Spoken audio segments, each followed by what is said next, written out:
Hey guys, Shop Talk Podcast. I'm a zero pro guy. I did it, yeah. I ran a marathon. You only crank screw? Am I the town hero? 3 laps of that are just.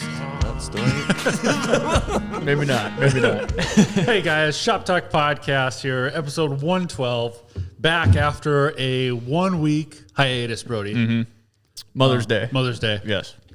But we're back. We are back.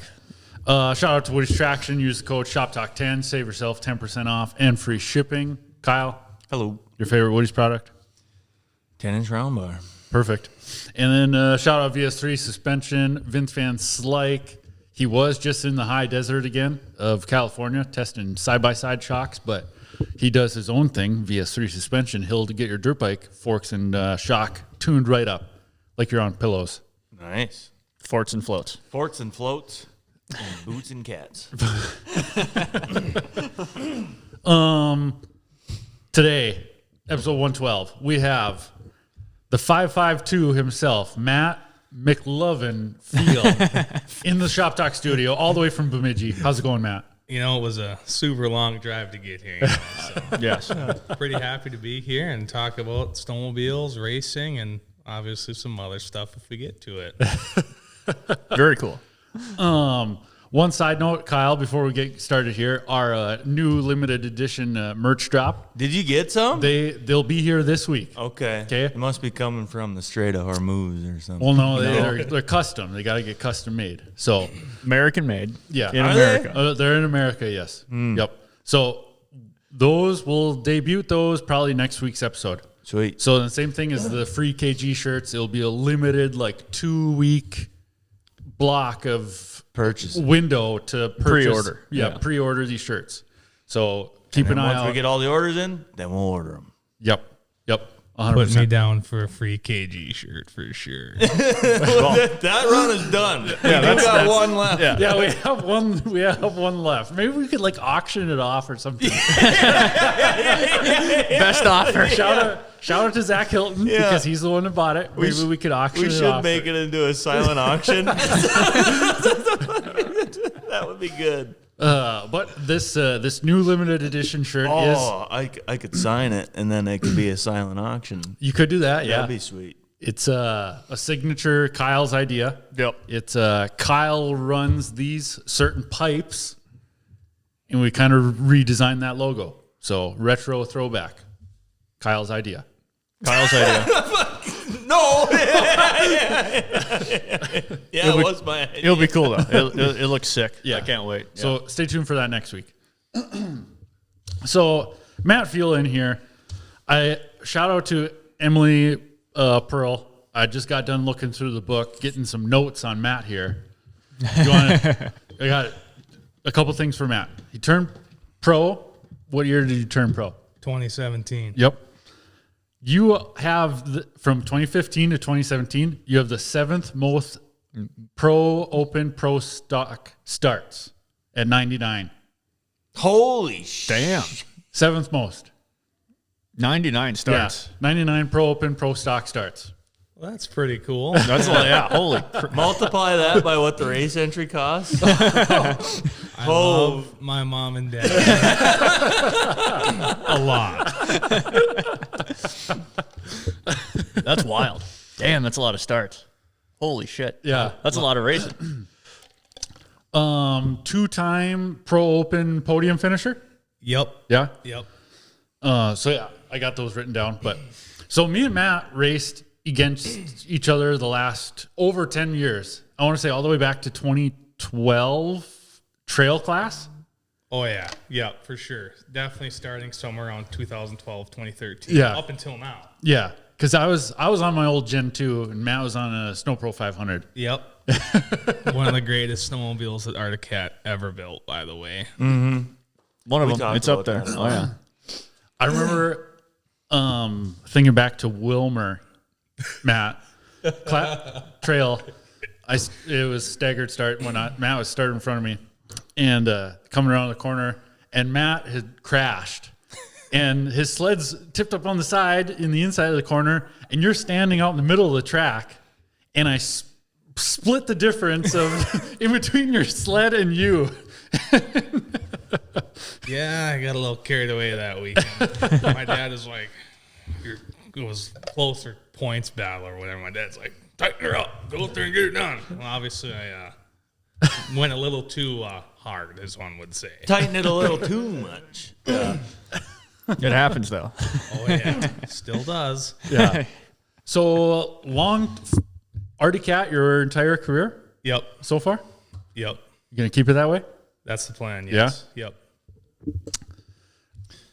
Why? Did you start out on Arctic Cat when you were young, or how'd that work out? I remember when I first knew you guys or whatever, and your family was racing back in the day of the Thomas. Yep. I remember that back in like Nadawash days and stuff like Yeah, that. Ben and Zach Toma. Yeah. Yep. I'm trying. I'd like to get both of them to race just one more time. Yeah. Because, like, I mean, the Tomas are just natural athletes. I don't know what else to say. Like, great, fantastic athletes. And anything they ever tried, they were good at. Yeah. But yeah, I think it'd be fun to get them on a sled just for like, like Park Rapids race or like Nadawash. Yeah. Just one race, just to be like, go and have fun again, because I know they loved it. Yeah. Man, there's so many people that I talk to. They're like, man, I really want to try it. I was like, trail class, classic class. You buy $1,000 snowmobile and go race whatever you want. It's just the most. You just need your 1 weekend ISR pass. Yeah. They have tech vest rentals, transponder rentals. And it's not like you hear about people around here a lot talk about like, oh, it'd be really fun just to try one time. And it's like, if you can just get a hold of a sled. Yeah. And it's really not that hard to get into it, but like it is and it isn't. But I think a lot of people like hear like tech vest, helmet, this, that, and they're just thinking like, oh my gosh, like it does add up a little bit, but it's really not as bad as a person does think either. It's just like any hobby. The cost of entry to start it is always a little bit higher than like accumulating stuff over a long time. Absolutely. If you're going to just start from zero, it seems like a big cost. But you want to get a little close to your mic there, Mike. Pull it a little Or closer. sit a little closer to the table. Up to You you. can go out and buy any Gen 2 except for XCR 800 and race the piss out of that thing. Yeah. You can buy it for $800 and for a decent snowmobile. 800. You start somewhere. You got to put some $800 worth of work into $800 sled though, Kyle. Back in the day, we bought the 98 XC600 for $800 and I raced the piss out of it. Matt has raced against us also in the 440 class, the greasy triple class. Yep. The first was it the first year you and Chad and Brian, you got third in the 440 class, right? Me, Chad, and Brady, yeah. Oh, yeah, Brady. Yep. And I even put it on its side in front of everybody. Like we got it done, they're like, if you wouldn't have dumped it, you maybe could have got it done. And I'm like, well, loose is fast and on the edge of control. That's what I told him. Loose is fast. Was that? Remember when Kyle was all fired up at the 440 race? Oh, yeah. Was that when you guys should have battled or something? Or I think we were all fired up that you should have got a podium. yeah, because the exhaust valve was dripping oil on the belt. Oh, It was running too rich. Yep. And Matt was on my ass, and then it just come undone. The belt come undone. That's what it was. Yeah. See you later, Matt. I remember you being fired up in the pits there after that. Yeah, it was the fastest belt change I ever did. What's crazy with like the greasy triple class, the 440 class is like, I was like, yeah, and I'll do it. But like, I'll be completely honest. They are so much fun. Yeah. Like so fun. Like anybody who wants to do a 440 class, get a team, sign up, do it. Same with the greasy triple. You got to do it. It's just fun. Well, I bet you like hearing that. You've been saying the greasy triple and 440s are the funnest sleds to race. Yeah, I've preached that for many years. There's another voice just preaching the same thing. It does take a little bit to get them like wrung out and ready to go. But like once you got them, they just go. Like no codes. They don't have any codes on these things, or weird stuff like that. Like I have the weirdest stuff happen on the new stuff, and I'm like, what the heck? Like, I'm like, this stinks. But like, but then thank God for Marcus Moleshell. He's a fantastic engineer. Same with Ben Langus. Like any sort of issue, like, hey guys, they usually always have a solution for anything. Them Arcats do throw weird codes. And it is weird. Motors. like I'd have like something come up and it's like they're like, wow, that's but they get their computer plugged in and get it fixed. And as far as that, and I know those guys are up there working hard. I'm excited for this winter. So. Yeah, there's talks that it should be a new and improved sled. I want to talk about it so bad, but I can't. I do a little bit, but it should be good. It should be really good. So I'm excited. Well, that's good to hear. There's some secrets that we still don't know about. Yeah. Yeah. Dad, just yesterday, Dad was asking me, when am I going to hear back on my racer application? Yeah. I don't know. Yeah. Clyde's a listener. Maybe Clyde will text me like, hey, your dad... He's not getting one this year.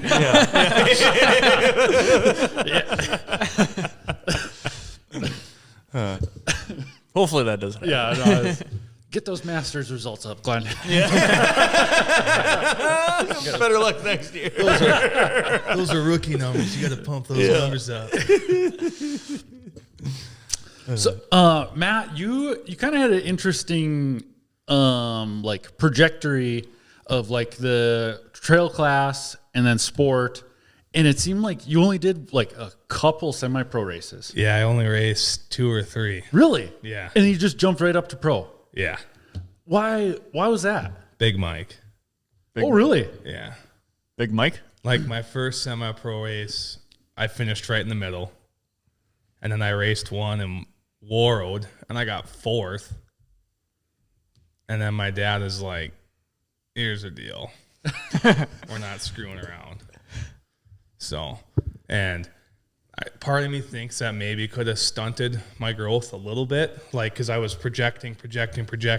And then, like, a lot of people don't know, like, how crazy the pro class is. And even semi-pro, you know. But, like, the pro class, it's just so different. The seat time is twice as much. Yeah. And, you know, it's almost like, I definitely struggled, you know, and then getting into pro open, I got hooked on the mod sled, you know, and you just get into like, okay, you know, from going to one sled and you got 2 or 3 you're working on all the time. And then one thing for me, you know, my shout out to my mechanics, Matt Feil and Matt Kemper, and Ross Erdman has helped me a lot, especially when he was on CAT. We really teamed up and worked together on a lot of stuff. But I mean, it's just a lot. I mean, there's a lot of times where, like, I can't get help, and, like, I've got a motor out of my mod, and I'm doing it by myself in my shop, and I'm like, okay, I've got 2 days. I still have to work. And then I also work a night shift, too, so, like, my time's cut in half. So it's, like, it's so screwy. So, like, I'll get home from work at, like, 3 in the morning, like, wintertime. Like, I'll stay up for 2 hours. I'll put my top end together, torque all my bolts and stuff, you know, and then just get the motor ready to drop in. Well, then I'd get home from the next night shift, put the motor in, do a certain amount. But, like, it is so draining when you do it that way. Like, I just need to take more time off this winter. But it's hard because I really love chasing the migration and killing ducks. You're going to say ice. I do that, too, you know. But, like, just, like, duck hunting, like, I just get so obsessed with, like, killing ducks. And, like, I have a dog, and he's fantastic. So, like, he pushes me even harder. Like, if I didn't have a dog to take every weekend, or, like, my buddies didn't love it, like, we get a big group of guys. Yeah. And we just it's awesome. It's, like, and the camaraderie, too. Like, I really love deer hunting, too. And I deer hunt a little bit, but, like, if I can be in a field, like, working birds with my buddies, and you know, you don't have to be so quiet either, like deer hunting. And yeah, like, definitely part of my problem is my hunting addiction.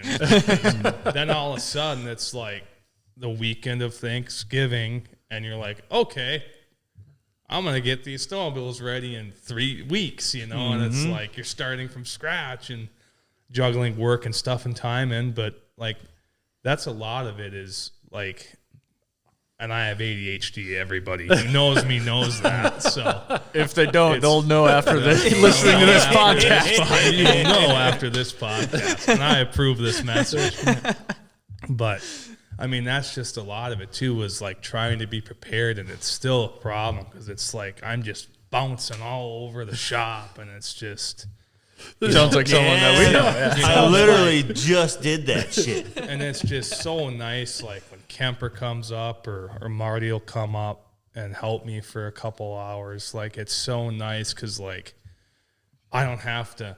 I'm less of a ping pong. Oh yeah. You got someone to shoot you in the direction that you should be going. Kemper too. Like I'll have like one motor I want to mess around with. Well, he comes up, we'll do all of them. He's like, we're doing everything you got, and we're looking at everything, checking everything, which is huge because then it's like, okay, so like if I have a mishap, well, just throw a different one in and I'll be fine. You know, most of the time it works, but this year I wrecked a lot of stuff, unfortunately.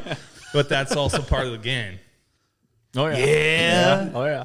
Yeah, I just did that same shit. I was organizing all my totes in my shop, and I got, there was a bunch of ZRT stuff that was all just thrown together in totes, And I'm like, pulled out all the totes, I started organizing. That's the worst thing you possibly do. One, I had a master cylinder in my hand, and I was like sorting where all my master cylinders are, and then like calipers, and then like 10 minutes later, I'm cutting a fucking 2x4 to put on the roof and the ceiling of the garage. I was so pissed off.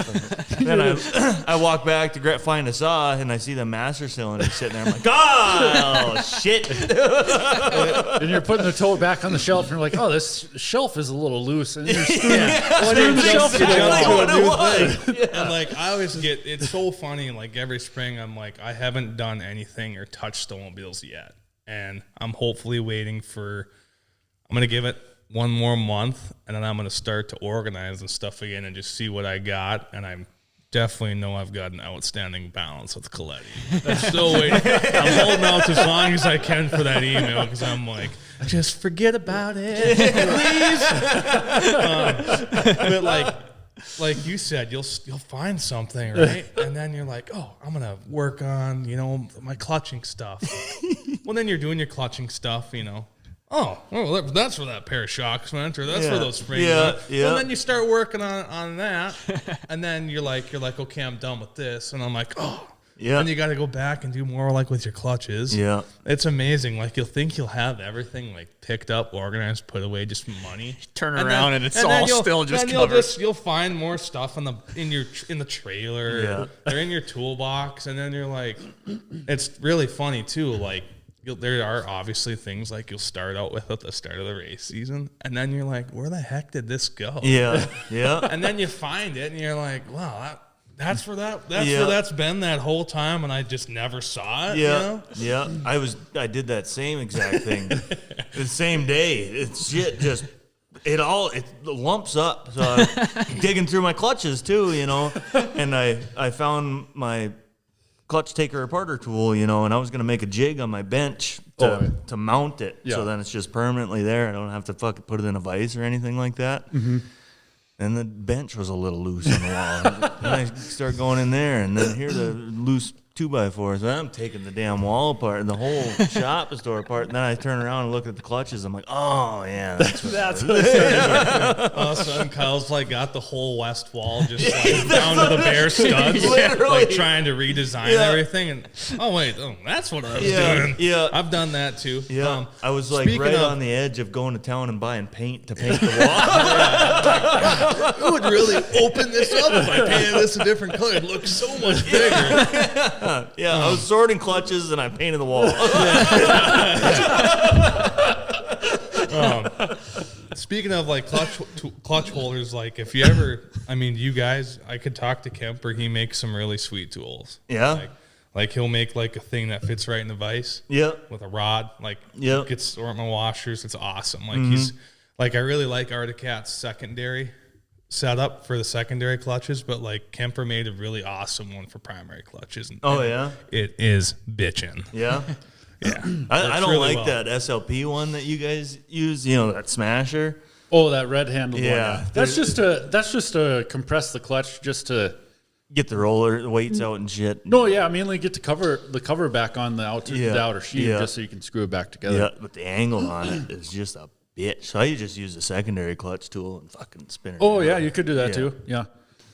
Speaking of like losing things, like before the season starts, it was like last winter. Remember I told you I blamed you for losing a set of carbides? A brand new set of 10-inch round bars when he was the carbide guy. I changed carbides on everybody's sled that day multiple times. I remember that shit. For some reason, I was the guy. Anyway, it was like 2 months ago in my little black toolbox. Open up the bottom drawer, and there's a brand new set of 10-inch round bars in there. I knew I didn't lose them. It's like, I knew I didn't lose a set of carbides. Set them somewhere. Yeah. So that was made me think of it, losing stuff. I was like, oh yeah, I gotta tell Brody he didn't lose those. Nada-wash. I knew I didn't lose them. Nada-wash on Friday when it was full water, you know, the pits were 6 inches of water. Yeah. There was a clutch puller with a socket like taped to it in the fucking slush. And Colin found it, and he's like, the Arctic Cat clutch puller. I wasn't going to try and track somebody down who lost clutch puller. That's mine now. Somebody had brought, I think it was Coletti, brought me a clutch bolt for a 4-stroke primary clutch bolt. He's like, is this yours? I looked at my sled. Nope. I was like, well, it must be Stevens down there then or something. They're only other 4-stroke. So speaking of primary clutch bolts, so like, where the heck were we? In Walker.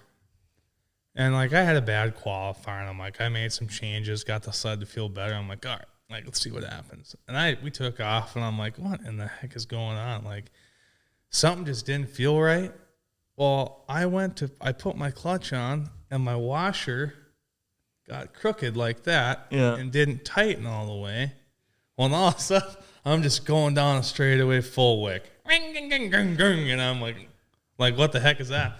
Open my side panel off. Oh, there, my clutch is off. And I just thought to myself, nice.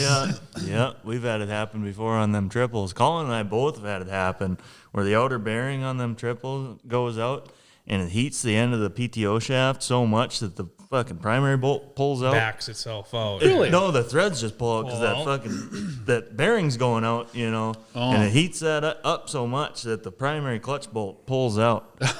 The threads and everything are still good. You can still thread that thing in and out. It just opens up that much. It just swells that much. And on them old triples running at like 8,900 RPM, the fucking clutch, when it pops off, the thing just sits in the belly pan, and it's just, I was stopped. Like, I'd come to a full stop, and that damn thing, I open up the hood and open the clutch scale, and that thing is still fucking spinning. With loose bolts, one story, Matt, Nada-wash. I can't remember what year it was. Oh, yeah. It would have been 2018, maybe? Yeah, in there. Me and 2018, 19, somewhere in there. It's before I got the mods I have now, but the old Suzuki mod. Me and Dad are just out on the course, just like watching the Pro Open final with our sleds, just driving around. And like right away off the start, like maybe first lap, Matt comes pulling up to us mid-race. Do you have a 10 millimeter? Yeah. So like I started, I'm like, oh, like the sled felt great. I'm like handled decent. You know, I was still new, so I wasn't like, you know, I wasn't running for the podium, but I was just shooting for like a middle finish, like just a good finish. And it started out really good. And all of a sudden, like I hit something hard and my handlebars just went right. And I'm like, that's not cool. And I went, that is definitely my fault. I was supposed to check those, and I didn't. Now this goes back to my ADHD.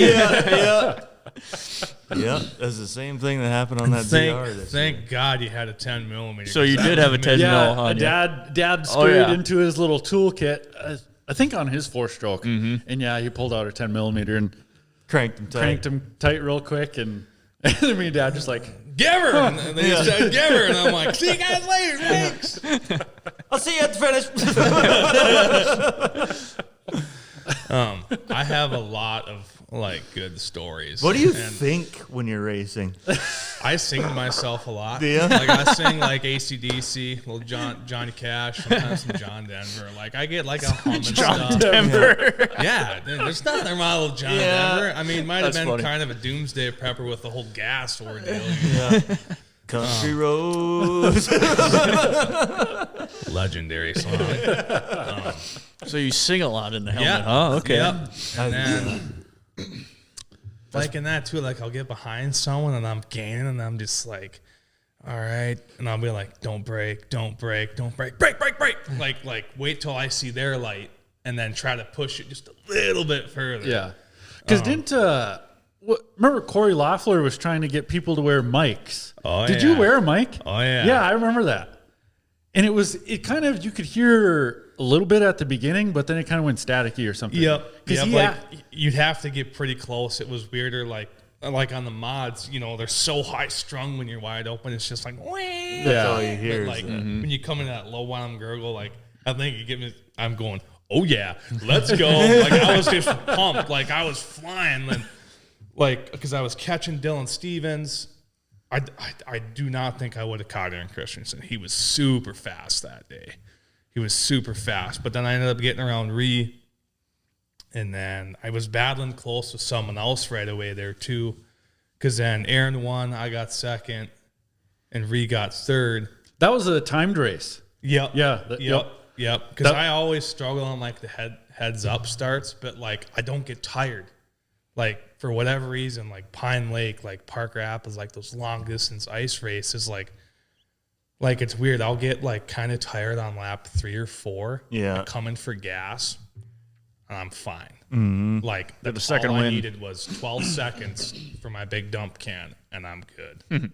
Like I'm like, I got it. Like this is great. Like I'm having fun.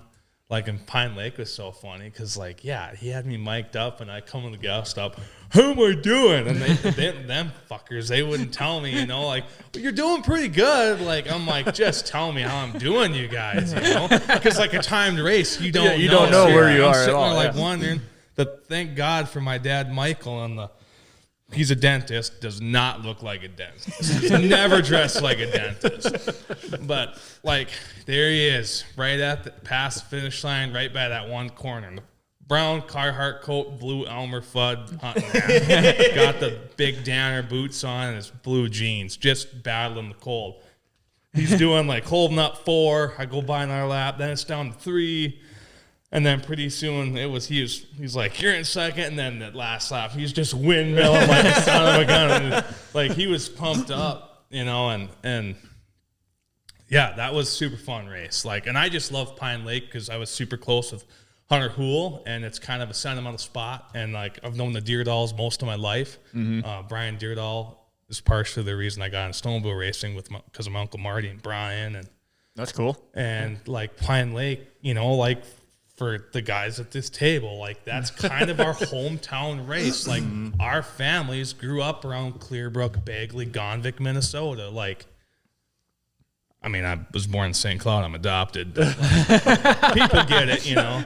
Like Close enough. It's our hometown race, you know. And I guess so. But did you do that 23andMe DNA test? No.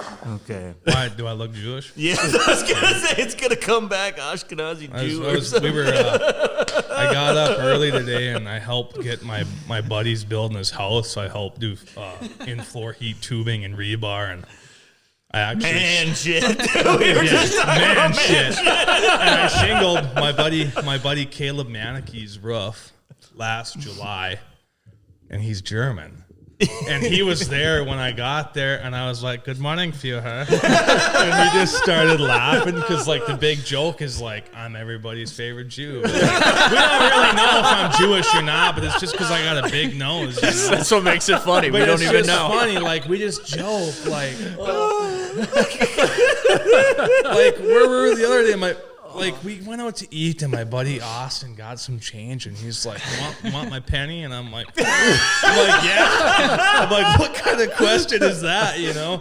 And I'm not knocking on any religions or anything, by the way, but like, it's just funny. It's just funny. It's just stuff. It's man shit. That's all it is. Like we just joke about it. You know.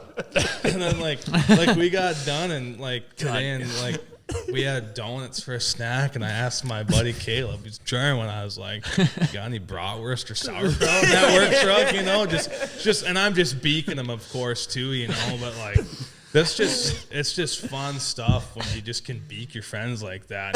Working like that's fun. And You could clip that so easy.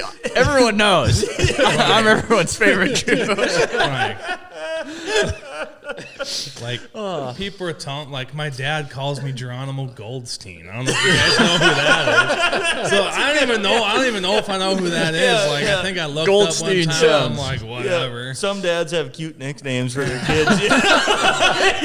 Geronimo Goldstein. Yeah. No, Big Mike, he's a good time.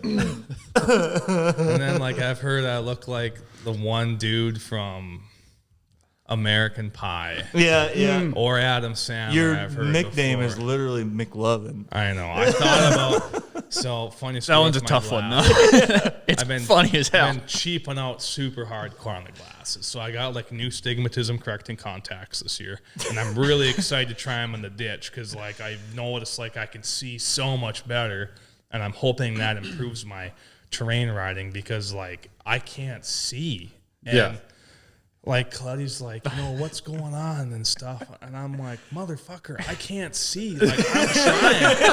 I'm blind here. I'm like, when it's sunny out, like I'm as good as anybody else out there, but like, dude, the sun goes away and my eyes are so bad. And he's like, Like, what do you see? Like, how bad it like I can't see any definition at all. It's like, just nothing. Grade Nothing. blur. Like, I don't think anybody else can. I just think they don't care. Yeah, that's a big Because thing. I've tried. That's the hardest thing. We had that as a listener question a few weeks ago of like in the gray. Like, is there any secrets to it? I have Just tell him to move. And you're more of a Bud Light guy, aren't you? No. shout out to Kyle Swanson for hooking us up with all the I'll take garage a beers. BL. Thank you. A Bud Light, Brody. Yeah, why not? We'll have to say the Bud Lights. I know. For when we get re in here. I know. There's like 40 left. I think I'm gonna have one. I cannot wait for the podcast 3, and that's going to be a good one. We are waiting for it too. Yeah. So hopefully in the near future we'll be able to get Dylan Stevens and Ree in here. Yeah. In the next coming weeks after like graduation stuff is done with them and whatnot. But All I picture is Matt. No, I can't see too good. Well, and it's like I don't know if I don't know if it's going to make a difference. Yeah. But now that like I can see better, You think it would make a difference? I think it would do more for like my confidence. Like 100%. Like, so what? I get out there and it's still not that great. But like before that, like I'm like, okay, I got new contacts. I can see better. Like my morale, I just think my morale is going to be better. And I think I'm just going to feel more comfortable. yeah, I can't. Totally makes sense. For training for that, we'll just go do the ditch banger. You can't see shit. You know what was absolutely horrible was this year's I-500 day one. Oh, snow dust. Fog. No, right? yeah, the Fog. freezing fog. Fog. So like, dude, we started out and I'm just like, I was having the time of my life. I could see and everything. Yeah. All of a sudden we make one, like it was probably 4th or 5th corner. And all of a sudden I'm like, ooh, that looks nasty.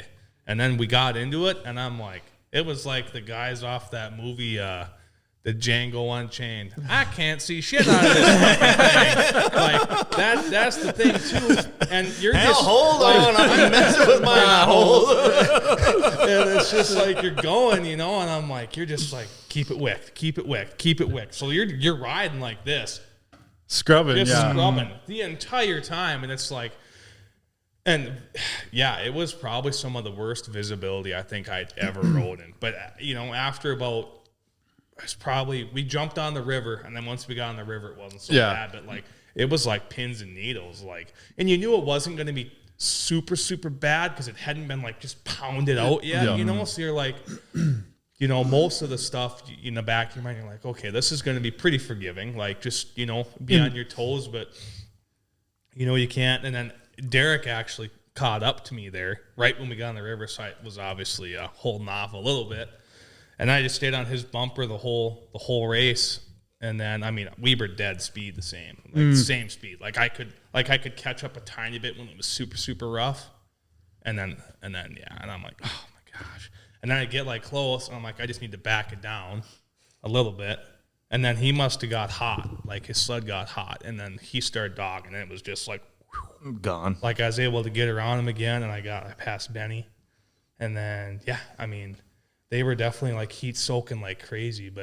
And that's another thing, like so confusing with those catalysts is like you think like, oh yeah, like I got this clutched. Like this is awesome. Like feels good, responsive. And then like, I don't know what is with the heat soaking on those things. Like they're like make me feel stupid. I'm like, oh my God. Like, they shed water. Like, they shed water better than a Polaris. It's just like, what am I doing wrong? You know? But then like it just come alive. Like after being stuck at like 76, 77, at one point I saw 75 and then bang, and it was right at 81. I'm like, all right, no, this is fun. Like it come out of it. And one thing I can say about the Catalyst, they are so fun going down the rough, pounded out ditch. They handle so well. Like I'm not gonna. I was like, like, and we hadn't had any time to ride, like no snow. Exactly. And I can't I barely have 2 food stamps to rub together of my addictions and hunting and stuff, and then like can't take time off work. And I mean, that's just, man stuff. You got man stuff. You got bills and stuff to pay all the time. It's just like, God dang. But like, I was truly impressed, like riding that thing in the bumps. That's where even Vince, after riding Herfindals when they were testing out at Herf's, like Vince would like totally get one as a trail sled. Yeah. Like even he would have bought Dad's sled if we would have tried giving it away for like $1,000 cheaper. He would have bought Dad's Catalyst. Yeah, he was that happy with riding Herf's. The Viper's just not doing it anymore, huh? Well, no, I think just as a 600 ditch banger sled, just to have 2, but yeah, it'd be fun for like Ironwood and stuff. Yeah, but yeah, man shit. Yeah, still just.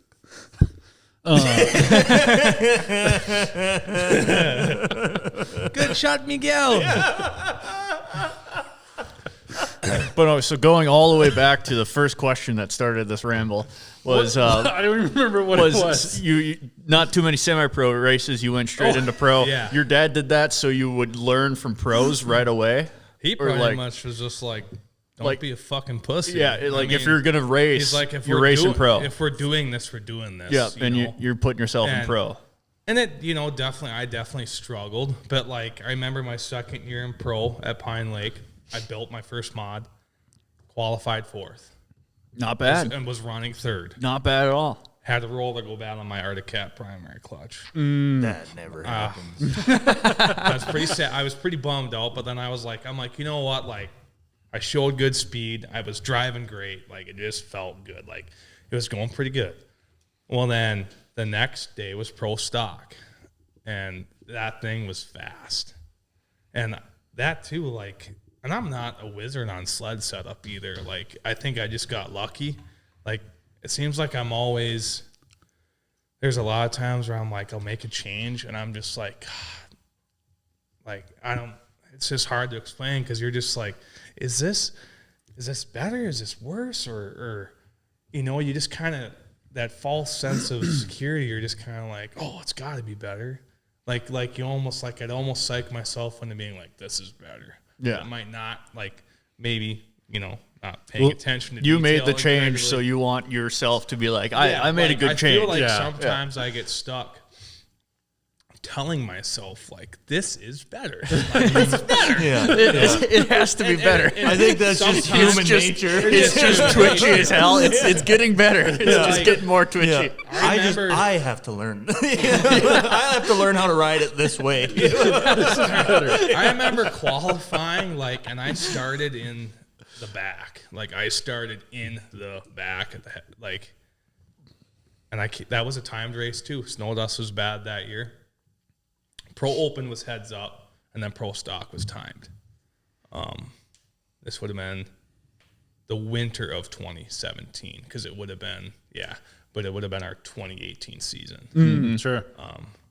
But I remember starting, and like, we had the clutching was nailed, and and I'm still a rookie. Like, I'm a rookie, and it was just, as like I've had a lot of top 5s in Pro Open and stuff, and super fun races and super fun ditch races too. Like Heartland Park Rapids, super fun. But this one still just kind of stands out because it was like where I had like finally made a little bit of a name for myself, and I started to gain a lot of respect. And like it was just like bam, like we're going, and I'm like past Justin Tate, past Corey Davidson, past Ryan Trout. Like I think I passed 13 or 14 sleds that day. I started dead last, and I ended up 6th overall on time. And I think of overall out of the podium, I think Wes Selby was in 5th, and he was 10 seconds in front of me. That's when he raced that 4-stroke. And I can't remember who got 4th. I know one of the Faust was up there for sure. Yeah, grab me the book. We'll use Emily Pearl's book here. See if Shout out to Emily. See if her knowledge matches up with what I remember. We'll go with 2018.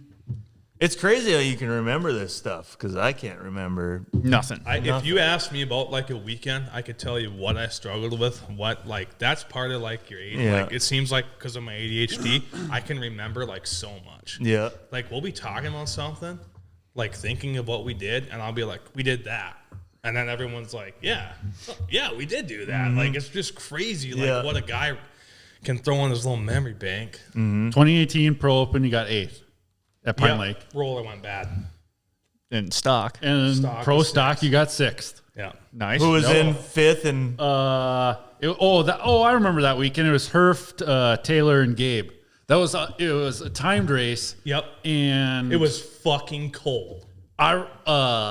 Herf was pushing that Arctic Cat so hard. Like I remember, like it was so close on time too. I bet you it was. But I just remember watching Herf come out of one of the corners, and like you could tell just by like his body language that he was just like yelling at himself, like just all in on it. And me and my dad were like, he's freaking pushing it hard. he's attacking the track. Yeah, he is in attack mode. Bad day to be a sheet of ice. Yeah.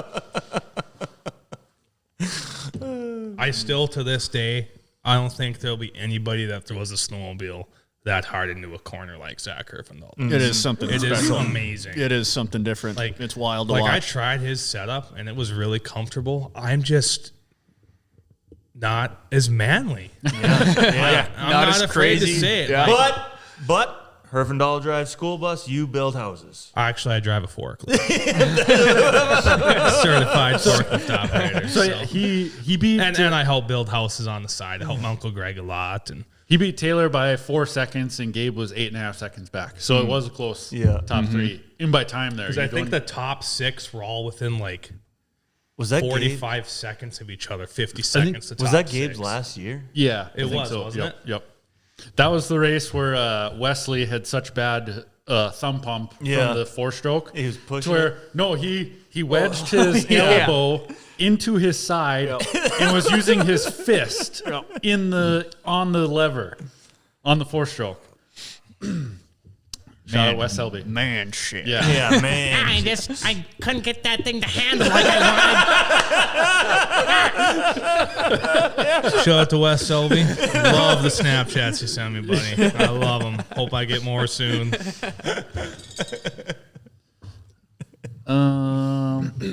What about the next week? The next weekend, then Manville. I fell on my head super hard. Didn't really remember where I was, but I felt fast until it happened. I had a high-speed swap out in Manville. Ree was behind me, and he stops. He goes, "Holy fuck, you really just fucking lost it." I'm like, yeah, my visor split in two. Then Nick Strandberg was parked. You guys know Nick, right? Yeah. He was parked on the side of the road, came to check me, and I was like, Nick, I think I'm going to go home now. I had such a headache after. I hit my head so hard.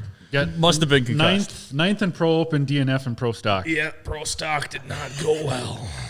Thought I Did you had ever- it until I didn't have it. Did you ever build a ditch mod? No. No. You want to? It would be sweet, wouldn't it? I got some extra shocks. I'm trying to, so like, let's do it. That's what it takes to make a mod. I got mod shocks. I got this chassis just sitting, and it's just almost like it's been kind of cursed. Like I've got 1/5 on it and 1/4. A 4th place at Otter Tail, and I think I got 5th. Where were we? I think I would have ended up 5th, but I had something happen. Like I had settled in. And something happened, but it's got like the updated plastic, like Neil's mod. Yeah. And I really would like to put an 800 motor in that thing because it's got like the 128, 129 race skid, and I think that'd be such a fun ditch banger. Yeah, that would be a fun rip around sled. Or we could, build a ditch mod. We could do Actual ditch mod. I do have some like I have like quite a few shocks pipes and shocks, but like the pipes like pretty fucking beat up, Yeah. But it's like one of those deals where I'm just trying to research on like I'd like to try and fix them myself, but like I want to make sure I do it right. I did talk to Evan Peppel actually. He fixed his set. Well, it just cost an arm and a leg to get pipes and stuff made, and then Herf bought the rest of the Speedworks stuff, so now I really got to butter him up this summer. He's like, just be super nice to me and butter me up this summer. I'll get you hooked up with a set. And I'm like, where do I send the flowers and the box of chocolates, man? Like, when have I ever not been nice to you? You're like one of my heroes. But, I mean, that's just another thing, too, is like for mod sleds, like the pipes. I mean, like Mike McCardle, he does a fantastic job on that stuff. I mean, his stuff is beautiful work. And Speedworks has beautiful stuff, too. It's just, I got kind of linked up with McCardle through Bouchard and Coletti. And then Mike was just like, just call me. Come up whenever you want. We'll do some stuff. And I'm like, thank God for people like you, because I feel like, and I'm not saying some of these other people, like, I mean, obviously, like Speedworks or some of these other guys like Jaws, like they're running a business, like they have to make some money, But like, I think McCardle really does it for like the love of the sport and love of the game, like 100%. Like he's just one of those old guys that just loves snowmobiles. Like I asked him when I got that motor package, I was like, I'd got 5th and Walker 2 years ago, and then call me. He's like, how to run? I'm like, it was awesome. Like she was a strong motor. But then I had a pipe temp sensor fail, and I had another roller go bad, but I was still able to sell with the 5th place. Team clutch this time. But I mean, that stuff just gets wore down and goes out. And like, I was like, you wouldn't want to like come to Nadawash and like analyze some data and look at some stuff with me? Oh yeah, I'll be there. I'm like, hell yeah, dude, you're the GOAT. Like I'm like, what's it gonna like? Probably get you something for coming down to help. Nah, I'll just come help. I'm probably coming. And he goes, "There's a fish fry, remember?" And he was thinking of the walleyes that Coletti catches all summer, And I think I'm not sure, but I think like Brian Dick, McCardle, and Ben Langus, I think all those guys actually catch the fish, like all of them work together. Yeah, I think so. I think that's kind of how it's always been, because I know McCardle, he's got a place up there. I don't know if Ben does, but I'm pretty sure the Dicks might. I see Coletti up at Arneson's all the time because my fiance, her family, has a cabin up there. And like, oh yeah, this like in a movie, like, hey Mike, and Mike's just like, hey, and then Mike was like, I don't know this guy. I don't know that fucking weirdo. But you got a penny? yeah. Got any spare change?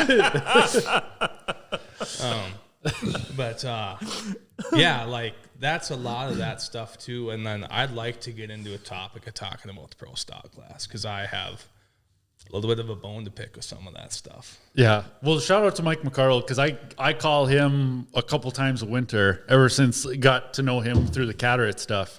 And like with our fuel pump problems we were having with the Firecat and ZRT jetting and power valve stuff on that ZR600 I got, helps us out a lot. I call it that. My resource for that is John Rowland. It's very similar. Another old head, lots of snowmobile knowledge, and that that Dimmerman too, Jim, right? Yep. Dimmerman. Yep. Yeah. And then there's Greg Spalding too, right? Yep. Like I just can't imagine getting all those guys in a room and then, like what you could talk about, and then things that they could literally teach you that you thought like you already knew. And it's like actually, like all those guys, and then with Kirk Hibbert and Roger Skine, Kirk, when Roger they'd be too. just like at a meeting or at the race shop of like everything they came up with. Yeah, Like- what went down here? And you know they did most of the stuff like having like probably a Schmidt or an old Milwaukee. Probably not a Busch Light, but you know, all these guys were doing this stuff like after hours a lot of times too, and just drawing stuff And up, like drawing by hand. back to like the Snow Pro 500, arguably one of the best snowmobiles Arctic Cat has ever had, as far as like just an all around easy sled to ride. You can just rip on it. The plastics by no means were bulletproof, no. but they were such a fun 85 horse snowmobile to go ride. Oh yeah. Yeah. Like I still wish we had one. Yeah. 1972. Jeez. Yeah, I'm that's pretty Roger in sure- 1972. Slick. It's just very handsomely looking man stuff. Because that Snow Pro 500, I'm pretty sure that was kind of a snowmobile that they developed in the race shop after hours, which is kind of a cool story behind it. Yeah. What did you want to get into first? Your pro stock thing or the pro open fuel can stuff? Oh, we could do this all night. So I like with Matt and like Evan Peppel and like Bobby Minnie, you guys like you are not scared to voice opinions. And I like that. Like people on Facebook like that people actually put their opinion out there. And I'm sure it makes Todd upset that, you know, sometimes we have something to say, but it's like at the same breath, like these things have to be talked about. They have to be addressed, you know, and I'm not saying what he's doing is wrong and what I'd like to see us do would be right. But like for the pro stock class, for instance, I think the race gas is absolutely retarded. We say the same thing. You have a pro stock, STOCK, stock class, Yeah. right? Yep. And people that love cross country racing, that are inspired, and I'm not saying everybody's inspired to go buy the snowmobile Taylor Bunke wins a race on, or Zach Herfindahl wins a race on, or, you know, some of these things. But I think there's something to be said about cross-country racing, because we are testing, no matter what class you're racing to, like, they're all getting the living crap beat out of them. The We're innovation. beating the doors off these snowmobiles. If they had doors, yeah. But then, like, you look at, like, some of these results and stuff from these ice races where you get all into all this timing and mapping and race gas. Oh, wow. To me, it's not a true testament of stock racing. Like, I just think a stock class, like, don't get me wrong, like, all the clutching in the world, shot, you know, do all that stuff. But, like, I really think, like, they went a little too far with the race gas. Yeah, like you look at like we're privateering it, you know, we do all the stuff ourselves, you know. How the heck are we supposed to figure all that junk out? It's a lot. I mean, it really is a lot. And I just think that if they kept things, you know, like you can still like, okay, let's do the computer flashes and do something with little, you know, advance or retard the timing of skosh. Like the fact that you're doing it that much that you have to run race gas in a stock sled is kind of sad, in my opinion. Like, to me, it's just kind of like, you know, like, this is dumb, because like you look back at like the Pat Mock days and like even Brian Nelson, their goals were, that was always the goal, was to have a stock pro stock class that had 91 octane maximum. And I think and there'd just be way less screwing around. Like, you look at these guys, like some of those guys that go test, come back, go test, come back, go test, come back. It just blows my mind. I'm like, Jesus, like, I get it, but it's just amazing how much they just test and test and test and test, and it's not even handling testing. No, it's all mapping. And we're like, we're stuck with what we got. This is what this is. Is Alex a teen? Can I please have another? And there is something to be said about all the hard work that these guys are putting in on their maps and timing, and I'm not taking that away from anybody. Like, it is truly pretty crazy to see like how Alex he's got that. He's got a magic gray cable that he plugs into a snowmobile and changes it like 180 degrees. Got, like the Bunkies too, Hittines, Nelsons, like the Cat guys, you know, they're always just doing stuff, and it is really cool. Like, it is so cool, but it shouldn't be in stock. It should not be like that in the pro stock class. Now, I can totally, now the pro open class, like, I totally understand, like, pro stock class is the premier class. I get it. And but remember back in the day when like Pro Open was the premier class, and that's where like all the innovation and shit come from. Well, like they were talking about they wanted to take, like Todd was like, they kind of want to take the class away, and I told Todd on the phone, I'm like, you've got to be shitting me. I said, he was saying some manufacturers didn't want to do it anymore just because. I do understand that. I do understand it, but like you said, R&D. I don't think the Pro Open class was ever the premier class for cross country. Never for snowcross. That's what I'm saying. But I don't think it ever made its way to be that in cross country. Yeah, like, but quite. You go to a snowcross race, you went to watch the mod sleds. Oh, for sure, 100%. Yeah, it was. Could you imagine those guys doing that today? Like what they did in the early 2000s, where they had a 440 stock class, and then they had an open mod class, and they're 728 Firecat engines, to where if those guys had like 2 sleds to race each weekend, on the amount of parts and shit they would go through. Well, that's what it was in the 2000s. I mean, just junk everywhere. Well, because like, you know, Erdman, he used to race snowcross back in the day, and Justin Tate too, and like me and Ross were really close, and like we'll get talking like snowmobiles. Like, I'll come down the wrench at his place sometimes, fires up the VHS. He goes, "This is what we're doing. We're watching Days of Thunder first, and then we're watching old snowcross clips." And like, I look back and I'm like, man, I wish I was a little older. So, like, I could have got to see that stuff in person. You know, like, because to me, like, those years were incredibly innovative, too. Like, that's, like, you go from 2000s to, let's say, 2010, that era, seems like snowmobiles really, really started to change. Like, because they could... You got to go way back. You think further? 1969 to 1973. Look at the change right there. That. But I'm like, when you start thinking, like, you really start to see like the incredible platform as far as like that rider forward riding, that stand up riding. Look from 1970 to 1980. I like, if you're gonna do, look at the comparison there. If you're gonna do 10-year increments, then I like 96 to 06. That's good. That's good. But you look at today, look at 2015 to now, or 2016 to now. 10 years. Nothing's changed. No. Same sled. Much. Same thing. It's not much at all. 1970 to 1980, ba-boom. 1980 to 1990, ba-boom. 1990 to 2000, a little bit of a ba-boom, but 1990 to 03, totally 180 degrees. Yeah, because you went from the EXT in 90 to the Firecat in 03. Yeah, it's a good debate. It's a philosophical question. And then, like, you look at now, we really haven't progressed that much.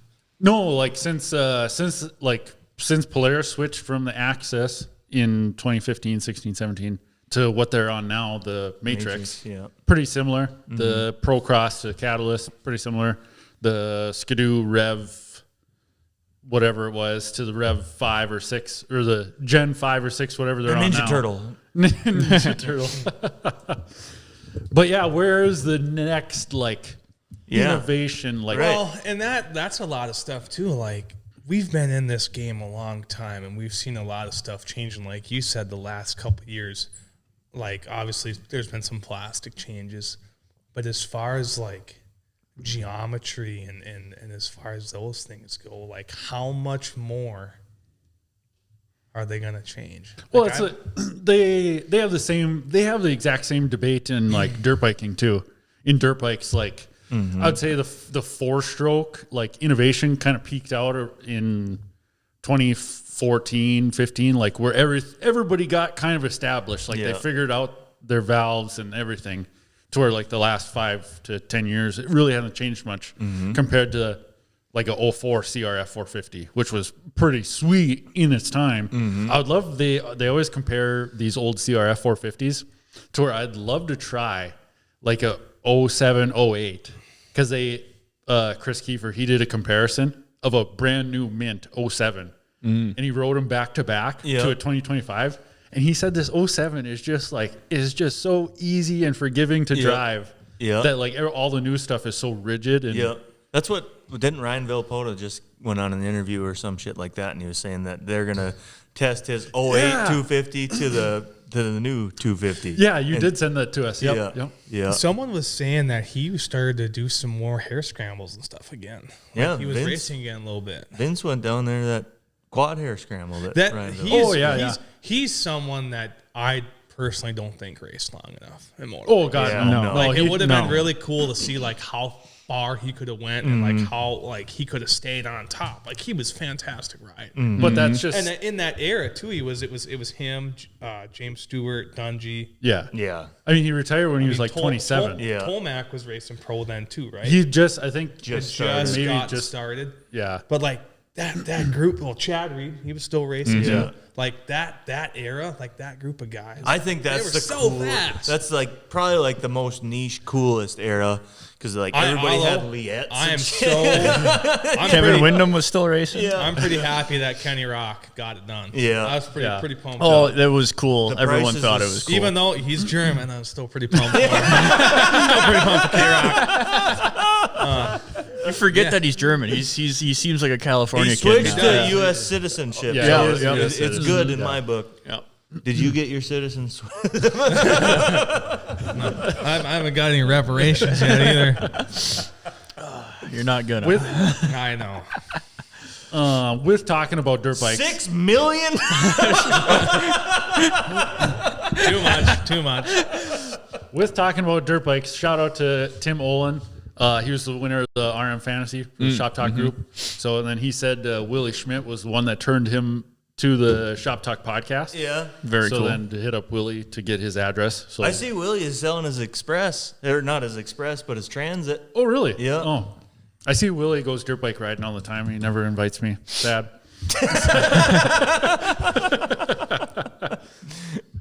So yeah, we'll be doing RM Fantasy MX. Motocross starts next weekend. God, it's already next weekend. Fast Next weekend. turnaround. Yep. Damn. When do outdoors start? Next weekend. They do start. Yep. It's okay. Jet Lawrence versus Hayden Deegan. Plus everybody else. Everybody else, Hunter Every Lawrence. single person. Chase Sexton. Jorge Prado. Yeah. I'm surprised that Deegan isn't going to run 250s one more time outdoors. No, he's pretty much checked out. It's time for 452. It's like if you can make a 450 career that's longevity, and win that much, you why not start it early? Yep. Yeah, you got to start it.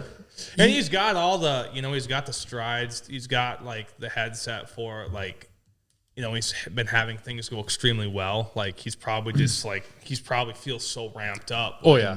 He's definitely more than prepared. Like he's going to come out swinging for sure. Like they were talking about, he's one of the winningest 250 guys. 250 riders, yeah. Which I mean, there's a couple different ways to look at that. It's like, okay, congrats, you stayed in the 250 class too long then. Yeah, right. Yeah, kind of. Yep. Yeah. I mean, that's one way to look at it. Yeah.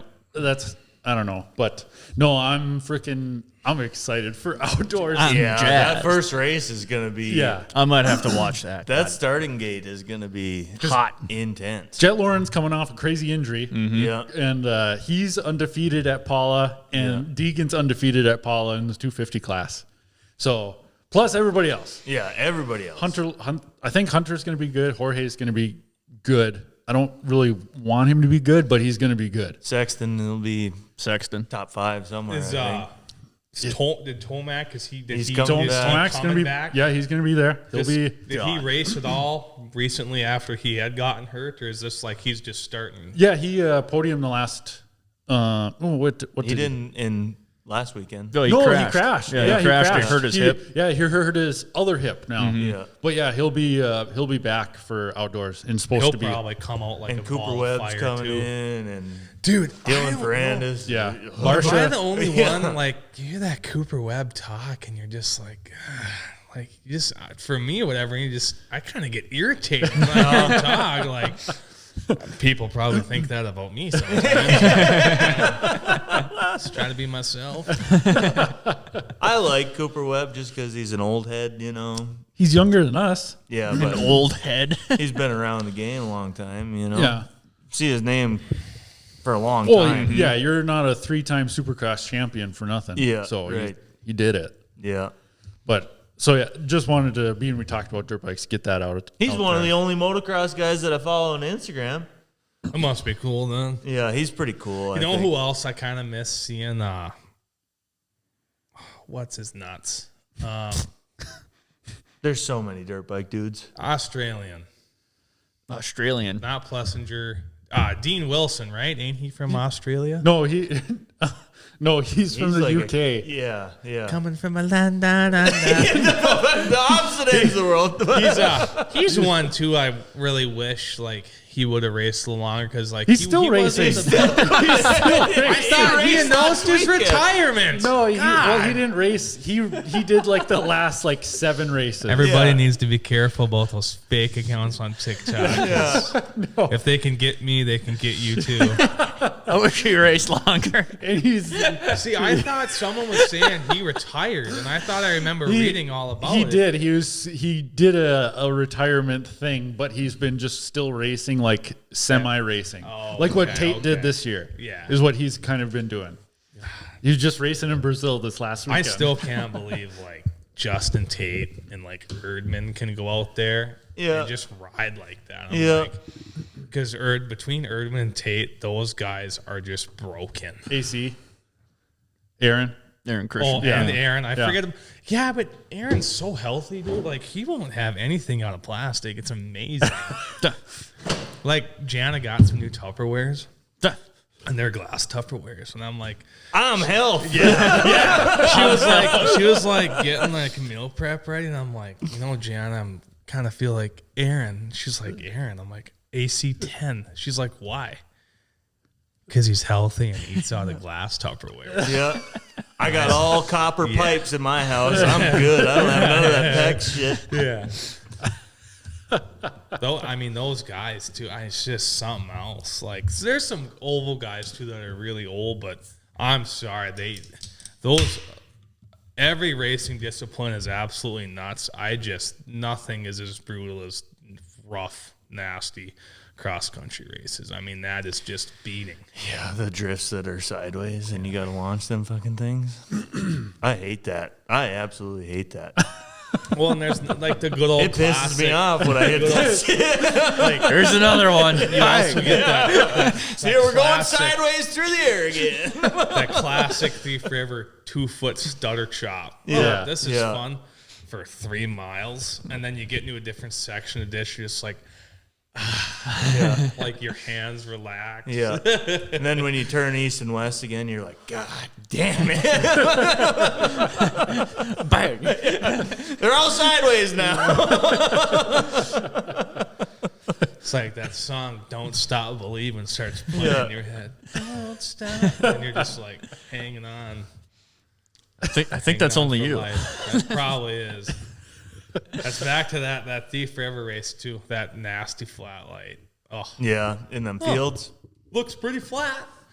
start going, it's hanging on for dear life, and they're just thank God most of the time a guy gets straightened out, but I've had a couple pretty good biffs over there too. No, and oddly enough, it seems like Coletti gets to watch every single one. Him and Roger always get front row seats. Like, there was one good one, and I mean, Charlie Revering, he didn't race that weekend for some reason. But dude, I'm like laying there, and all of a sudden I see this Subaru just. I don't think I've ever seen a car go that fast in reverse, and all of a sudden just jackhammering the brakes on the Subaru. He jumps out. Holy dude, you really hit her! I'm like, he's like, "You help me get collected or whatever." And he's like, "Your visor's pretty goofed up." I'm like, "Bust that fucker off!" Because I was trying to start my sled. Dude, he just full blown uppercuts like, as I'm starting my sled. Doink! There goes the visor and slaps my butt. Keep going, you know. And I was like, "Sorry, yes, sir." I've had a lot of just wild ones. Like I got knocked out in World. That was bad. How'd that happen? Her fun around me, and I'm like, felt like being a manly man. I guess. Doing man shit here. Charlie Evering found me there too. Like, he's like, I called him, and I'm like, so. What happened? Because I don't really remember what happened. I hardly remember any of it. Yeah. Were you in the cattails of World, or where did it happen? On the lake we would have been heading east. And then getting off the lake, ditch ride, come back to the cattails. Well, Herfindahl got around me, which he usually gets around everybody when it's nasty like that. Yeah. And I'm like, all right, I'm just going to, and I was just taking his lines. And I mean, I had it just. I don't think I could have squeezed the throttle any tighter. I felt good too. I'm like, sled was feeling good. But it was like, we were on the ice and it was just 2 to 3 foot hole, like just nasty drifts. And all I remember is seeing Herf and had his Team Arctic gear with like the Doc X on it, you know. And it's like 2017, 2018 there. 2018, yeah. And I remember, that's all I remember. And then Charlie found me. He goes, yeah, dude, you were just like, you laid there for like a couple minutes. Because he's like, he watched it from a couple miles away and it's nice out. So he's like, pants, coat, sunglasses, no helmet. So he's not bombing across the lake to get to me, you know. And he just he goes, yeah, I pulled up, shut the sled off. He goes, I've never seen anybody jump up that fast. He goes, you shot up like a firecracker. He's like, you just jumped up, started your sled. And then he's like, tried having a conversation with me. And I'm like, I couldn't like really talk. Yeah. And he's like, where are you? And I'm like, World. Yeah, we are. And then I remember going, which way am I supposed to go? And he just grabs my tether and pulls my tether out. He's like, you're done. Yeah.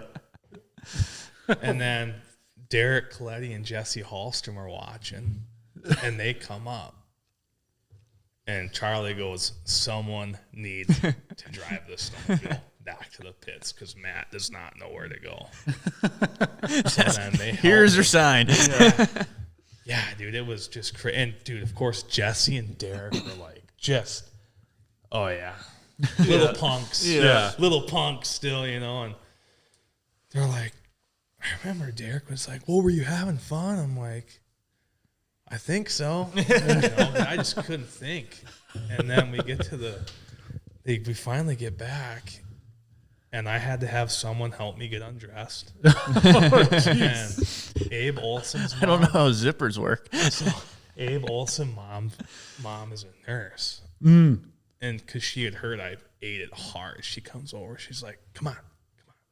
So she checked me for like a concussion in their trailer. And she's like, yep, follow my finger. And all I hear is, oh boy.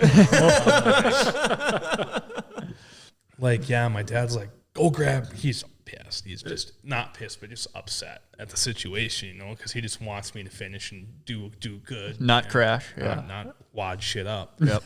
And he's like, yeah, go grab your gas can from the fuel stop.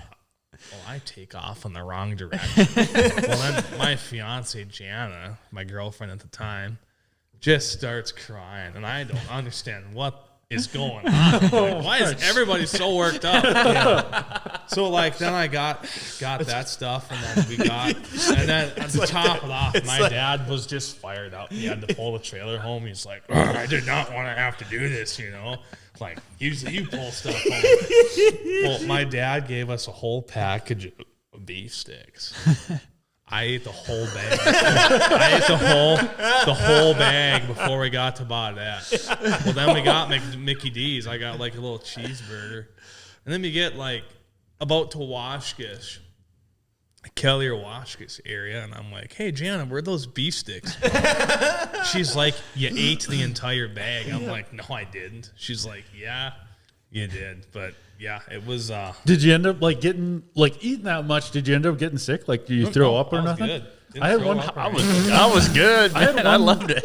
One concussion after we played Fisher or somebody, Yeah. and we when we'd come through Thief River, we'd always stop at McDonald's as a football team, and I started eating my burger, and I just felt out of it, and I threw up immediately. That's happened to me before after football shit, But he's got a stomach of iron or some shit. When we were at the Sioux, he had pepperoni. You had pepperoni on the dash. I loaded that. And he was munching straight pepperoni. And I was like, I would be dying if I had one slice of pepperoni. We were out there and Kenny Murphy's like, why? He's like, your breath smells like pepperoni. I'm like, yeah, I've been eating pepperoni because I don't know. He had a question on something, so I went down there, and talking. He's like, dude, were you eating pepperoni? I'm like, yeah. I was like, you want some? He goes, no. He's like, who in their right mind eats that before a snowmobile race? Yeah. And I'm like, How much pepperoni do you have to eat to smell like pepperoni? I bet I ate half a pound. Dude, it's good. They're good. And I know it doesn't mess me up. I don't feel any different. Oh, my gut would be hurting so bad if I had one slice of pepperoni. He brought up my gut burn, heartburn. He's like, dude, you just munch it. And I crush it, dude. I crush it. It's so good. I still see it in my head. I'm sitting in the front seat, and Matt, it's on the dash of the pickup, and he's munching pepperoni. It's good. I don't know. I can't. And what's crazy is I can't believe that some food actually affects people like that. It just makes me think your bloodline is fucking weak. People talking about a pound of just pepperoni. Don't understand some people green peppers. I'm like, you can't have peppers with ranch for a snack, but you'll have them on a fucking taco. Yeah. Or stuff like that. I'll never understand some stuff where munching pepperoni straight is ridiculous. It's not that big of a deal. It's that big of a deal, dude. No one does that shit. No one just takes a package of pepperoni this is what I'm gonna have. It was the big slices of pepperoni, the 10-inch slices. Did anybody try the horseradish at the fish fry at the Team Mark semi-trade? No. I don't get invited. I did. Coletti invited us. Yeah, I did. But I almost threw up from that. Herf's you have to have some before you have fish Mclovin. And I'm like, I looked at Derek, and Derek's like, he said it, not me. Yeah. So then and you need those pipes, so of course you're gonna. Oh yeah. I like horseradish. Dude, this stuff was. If you ever get a chance, you have to ask if you ever have Herf on here soon, or Jesse or Derek, you have to ask those guys about, because that stuff was rank. Yeah. That's how you know it's good. That's the good shit. Suzanne, Zach's mom, was like, yeah, Matt, she's like trying not to laugh. You better have some of that horseradish. like, what am I getting myself into here? Like, And then but like that, like I had a pretty big, I'd probably say a quarter of like just a spoon. That's a lot of horseradish. I didn't think it was that. I know, like I've seen. Dude, everybody has them old guys that you work with that just you see them. And they bring horseradish for their sandwich, whatever. You can't tell me they're not loading that up. I mean, most of the time, them old guys. That's like an acquired thing. Same thing with like lutefisk. I hate lutefisk. Oh, but like wasabi, my grandpa can crush Francis, wasabi. My grandpa Francis likes lutefisk, and I'm like, how? Like, and It's then like just one of my buttered old mush. like my old boss too. I did build houses. Loved sardines. Hell yeah. People in Michigan are going to be the listening time. to this and they're like, what the fuck is lutefisk? Yeah. Yeah. Oh yeah. Oh hell yeah. That was What's horseradish? Lefse. Yeah, lefse. Yeah. I was going to off to bring out. Weren't you talking? You're like, yeah, the lefse plant over by God. Yeah. Like, what? We talked about that. And I was going to bring some out at the Sioux that last year. I never did. Maybe this next year. Yep. Lefse. Shout out to the Hoos Racing guys. It looked like they got a brand new race trailer. Yeah, I seen they were selling the old one for Yeah. like, $7,500. yeah, that's cheap for a 34-foot triaxle. Yeah, it was a nice Damn. trailer too. That is cheap. This is less than what I paid for mine. Yeah. You want to go to Michigan tomorrow? Pick up a brand new nice race trailer. I already got one. That thing is heavy.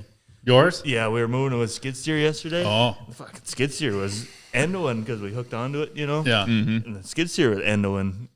It's a good thing you drive a Dodge Cummins. Yeah, that's turbo right. Diesel. That thing, you just put it in gear and it pulls like a son of a bitch. That's why Brody has a big oil stain in his driveway. No, that's from the Chevy Cruze. Chevy from the Cruze. Cruze. That was right after I fixed the oil leak on it. And Brody's like, look at my driveway. There's oil in the driveway. As he came pulling in, I was just pointing at the big oil spot. I'm like, That's because of you. I told him, I said, just pour some Coca-Cola on there and get rid of it. I'll get rid of it for you, bro. no, it's fine. Don't This worry. rain is taking it off. Yeah. The rain. Hell's watery. The rain. The rain cleans everything. I parked my truck outside to get washed by the rain. Yeah, oil stains. Bet that Yoder is going to run a lot longer than that Cummins. No, not the Cummins. Cummins already got 300,000 on Yeah. it. But the That's Chevy probably at Cruze. 316. No, it's over 250 now. That's yeah. up there. Oh, it's got another couple 100,000 in her. Oh, 100%. Yeah. So back to like pro open class. We just, Yeah, I have that. So, yeah, The floor is yours, Matt. Thousands So- of people listen. One thing, like I Legit. really would like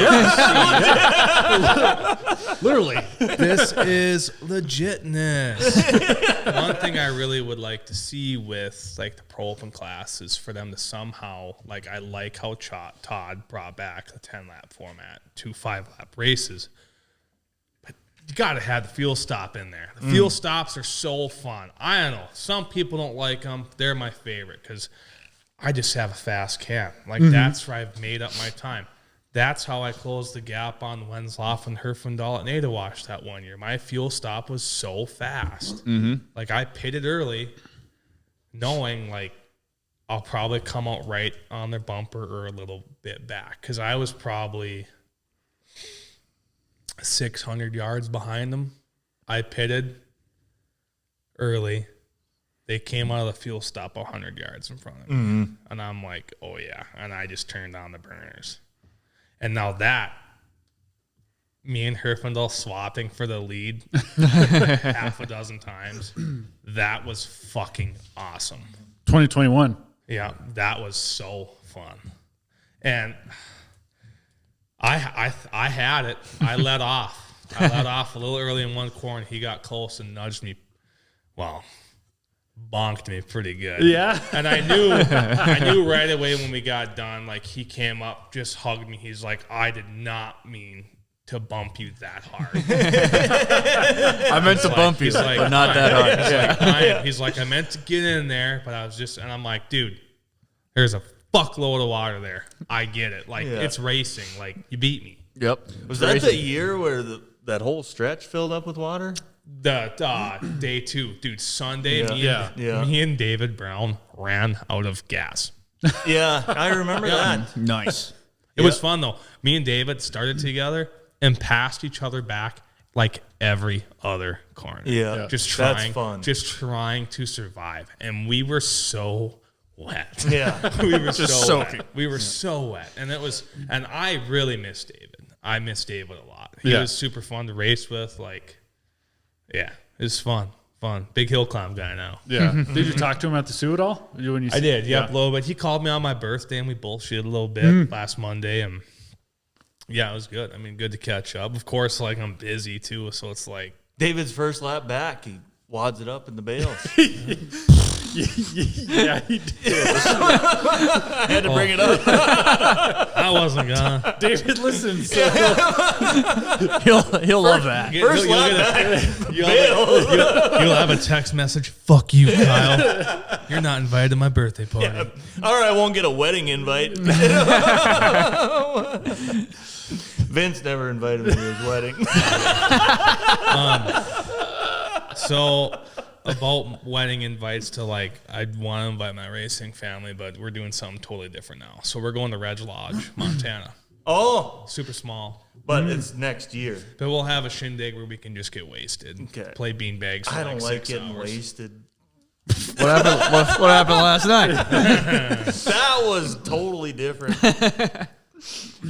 So yeah, 2021 Naked Wash. That was your first podium, and Yep, the weekend before I got robbed.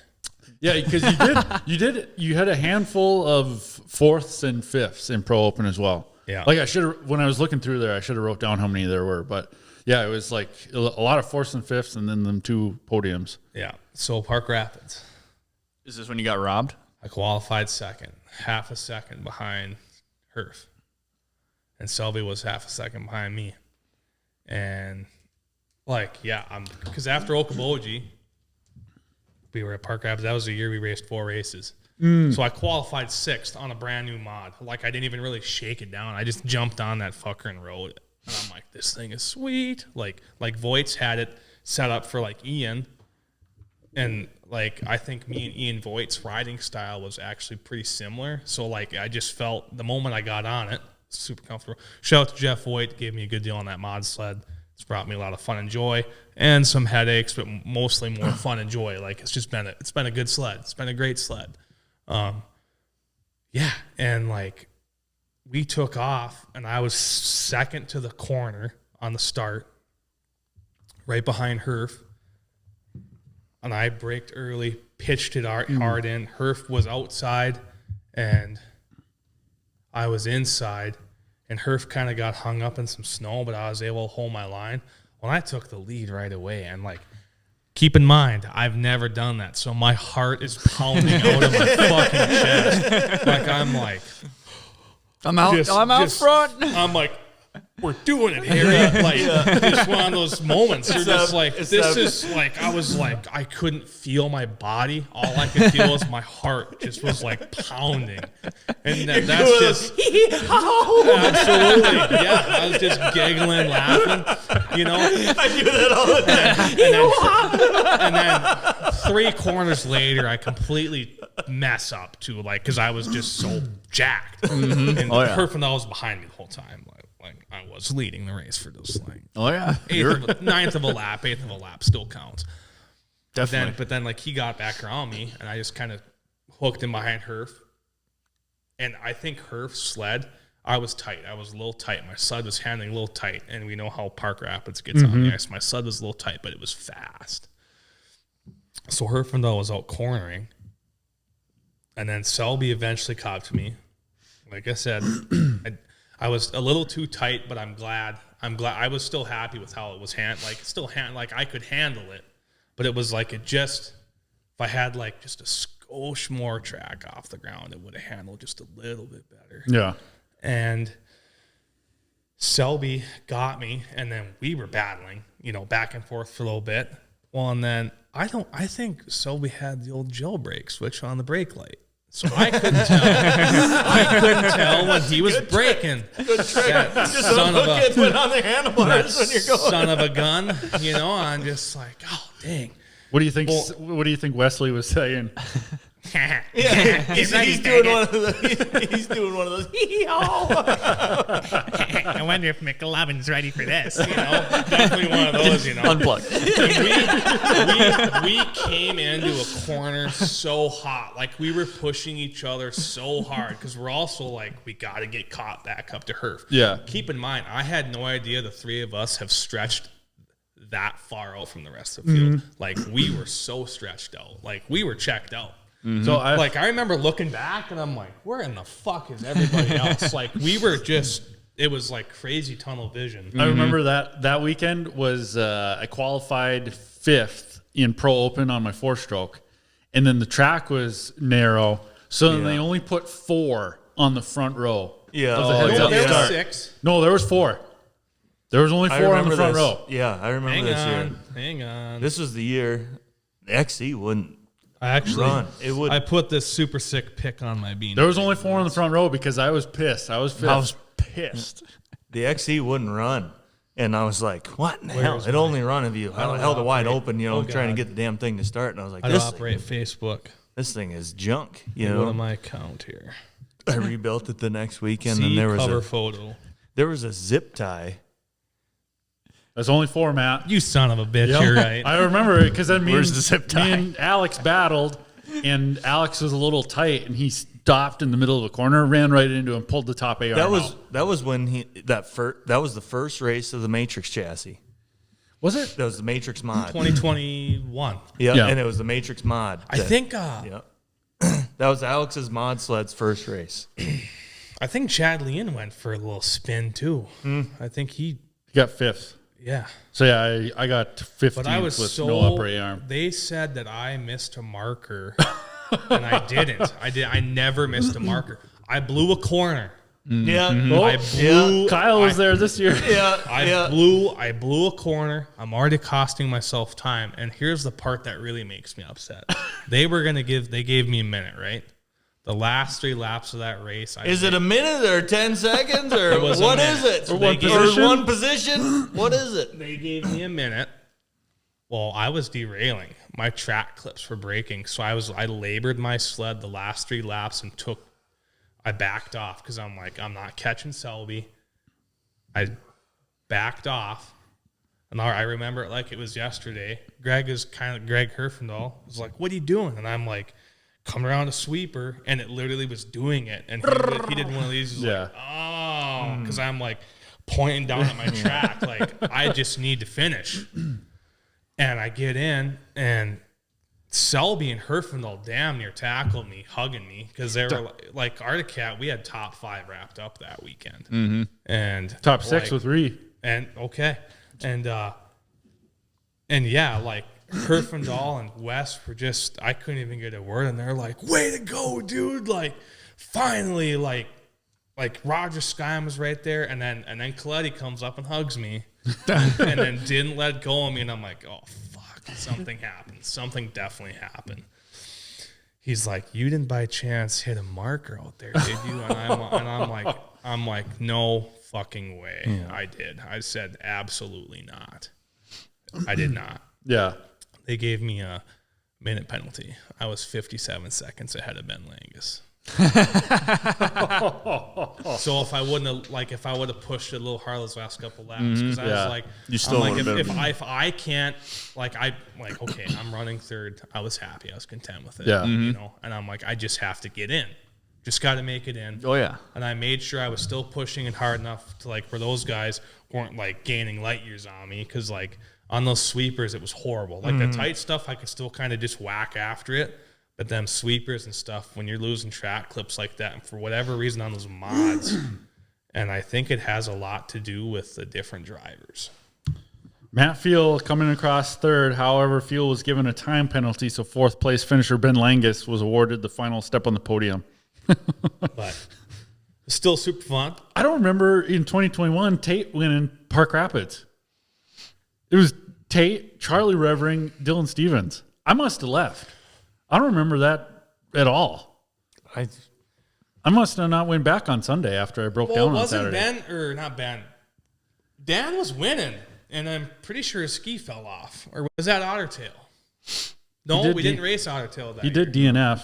Park Rapids, he was winning, and his ski fell off, I think. There was a zip tie in the reed cage. Yeah. Holding the reeds open. Nice. Yeah. That's why she wouldn't run, right? Oh, on your old wedge? There's an end of a zip tie that sucked in through the carburetors. And it was in the reeds. So when I took it all apart, it was just a little bit of a zip tie. If it would have went, it probably would have pushed it out the engine. It ran like shit. It would have just ate it. It would have just ate it up. Yeah, it would have ran like shit for a couple of seconds. But yeah, it got stuck in the reeds. So it was holding the reed open. No way. Yeah. That was when your old man was racing the 500 Gen 2, and then Adam Longton ran out of gas. And I passed them. Oh, at I the remember very that. end. And I won it, but then they DQ'd me for stud length. Oh, yeah. Dude, I'll never forget, when Scott was, the tech gunner a few times. He'd be, measuring. I'd just take my knee and right in the center of my track. And he'd, look up at me I'm like, come on, Scott. I've been doing this a long time. Cut me some slack here. Yeah. He's like, I gave them guys, they were so illegal. I gave them guys a guilt trip. I was like, I just flew in from New York. This is my only race this year. They still DQ'd you. Yeah. They didn't care. No. They were like, yeah, I see where you're coming from, but so, These are fucking bad. they weren't like this. Yeah. They were just barely, Over the gauge. Yeah. that's so, with those pro open races, even Okoboji went well, I qualified 6, but I blew a belt in Okoboji. It pulled the brake pin out. Oh, I remember that.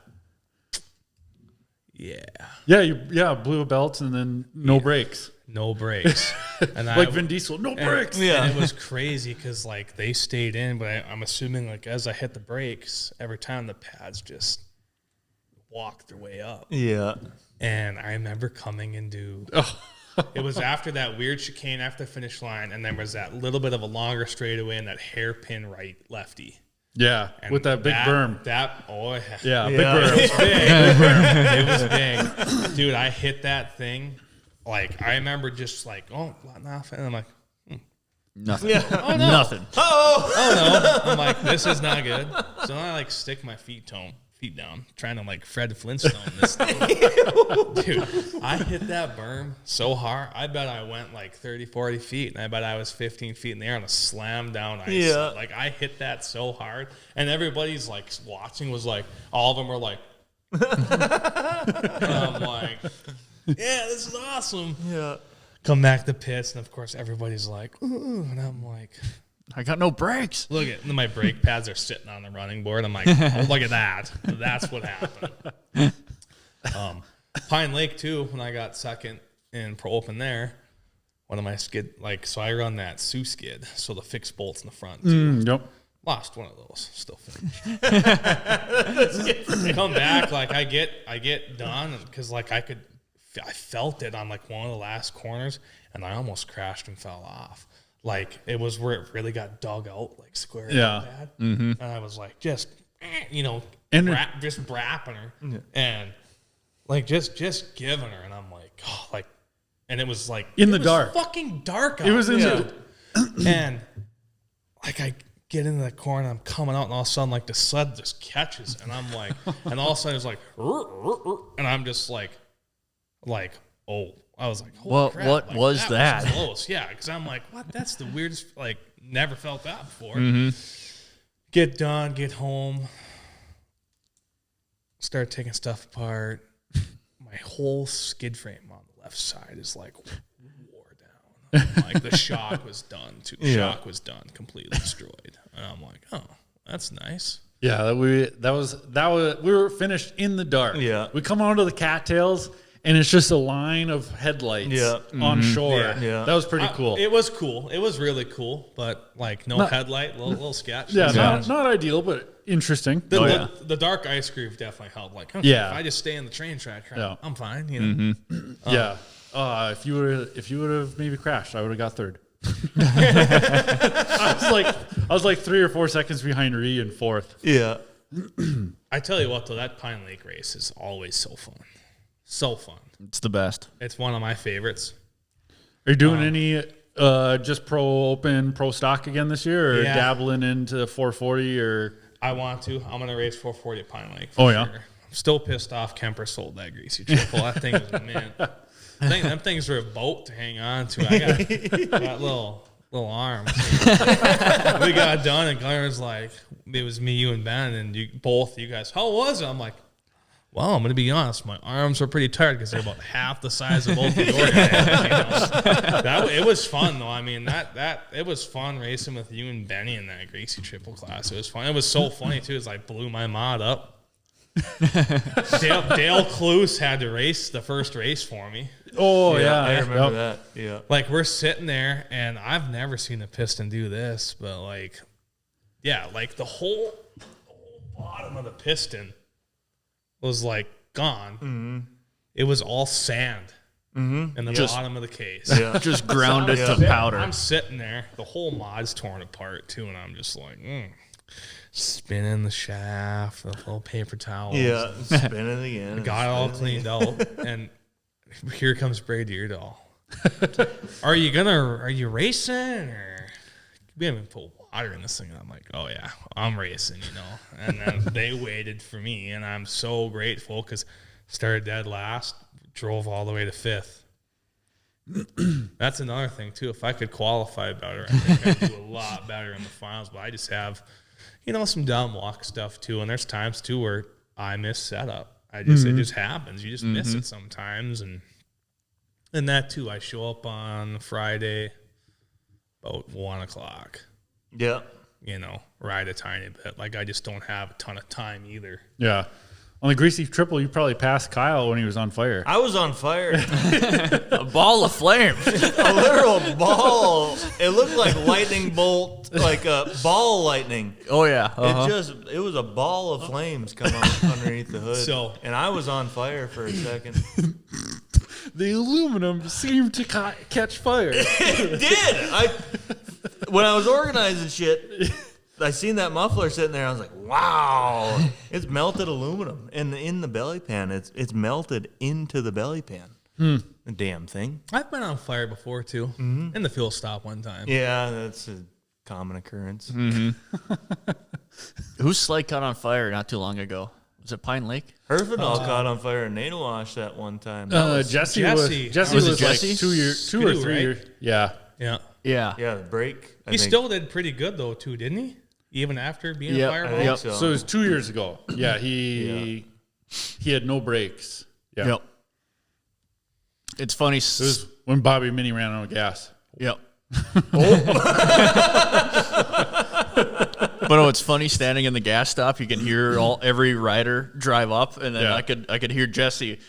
They're yelling at him to stop, and he stops right on the frickin' marker, and I got no brakes. It's like, oh, okay, but it's just those funny little things you hear. Brian was so mad at him that weekend that if he was just battling with Marsh and Bobby, and Brian's like, if you would have just sat back and watched those two battle, you would have had brakes. Because when I was coming up on him, I could tell that he was kind of laboring with no brakes or arm pump, and he said both after it. It's like you look back and you're like, man, I should have done this or I should have done that, but you're like, I'm in the fight, so it's like you're just like rah. So like I can totally understand why Jesse didn't want to back off. Oh well, yeah. Well, because he was coming off. You just get into that zone and you're like coming off of 2 wins of Natowash. Yep. So 2 wins at Natowash, coming into Pine Lake. He's like, I'm the man. Yeah. And then just lost brakes. Yeah. Then they rigged up a dual caliper. Yep. That's and a fan. and got in trouble for the fan. Yeah.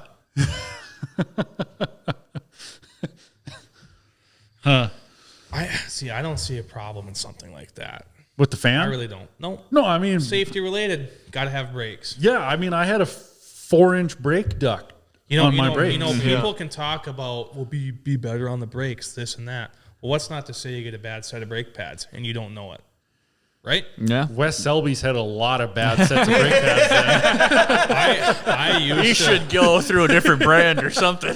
I used to finish on, like when I was on that one stretch of doing really well, metal on metal every time. Every race. Every time. Oh, my God.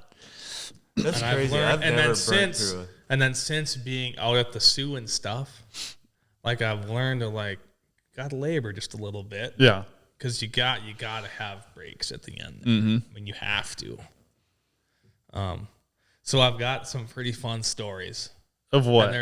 I got some good ones with Erdman, good ones with Selby, just like funny stories. So I'll start with the Selby story.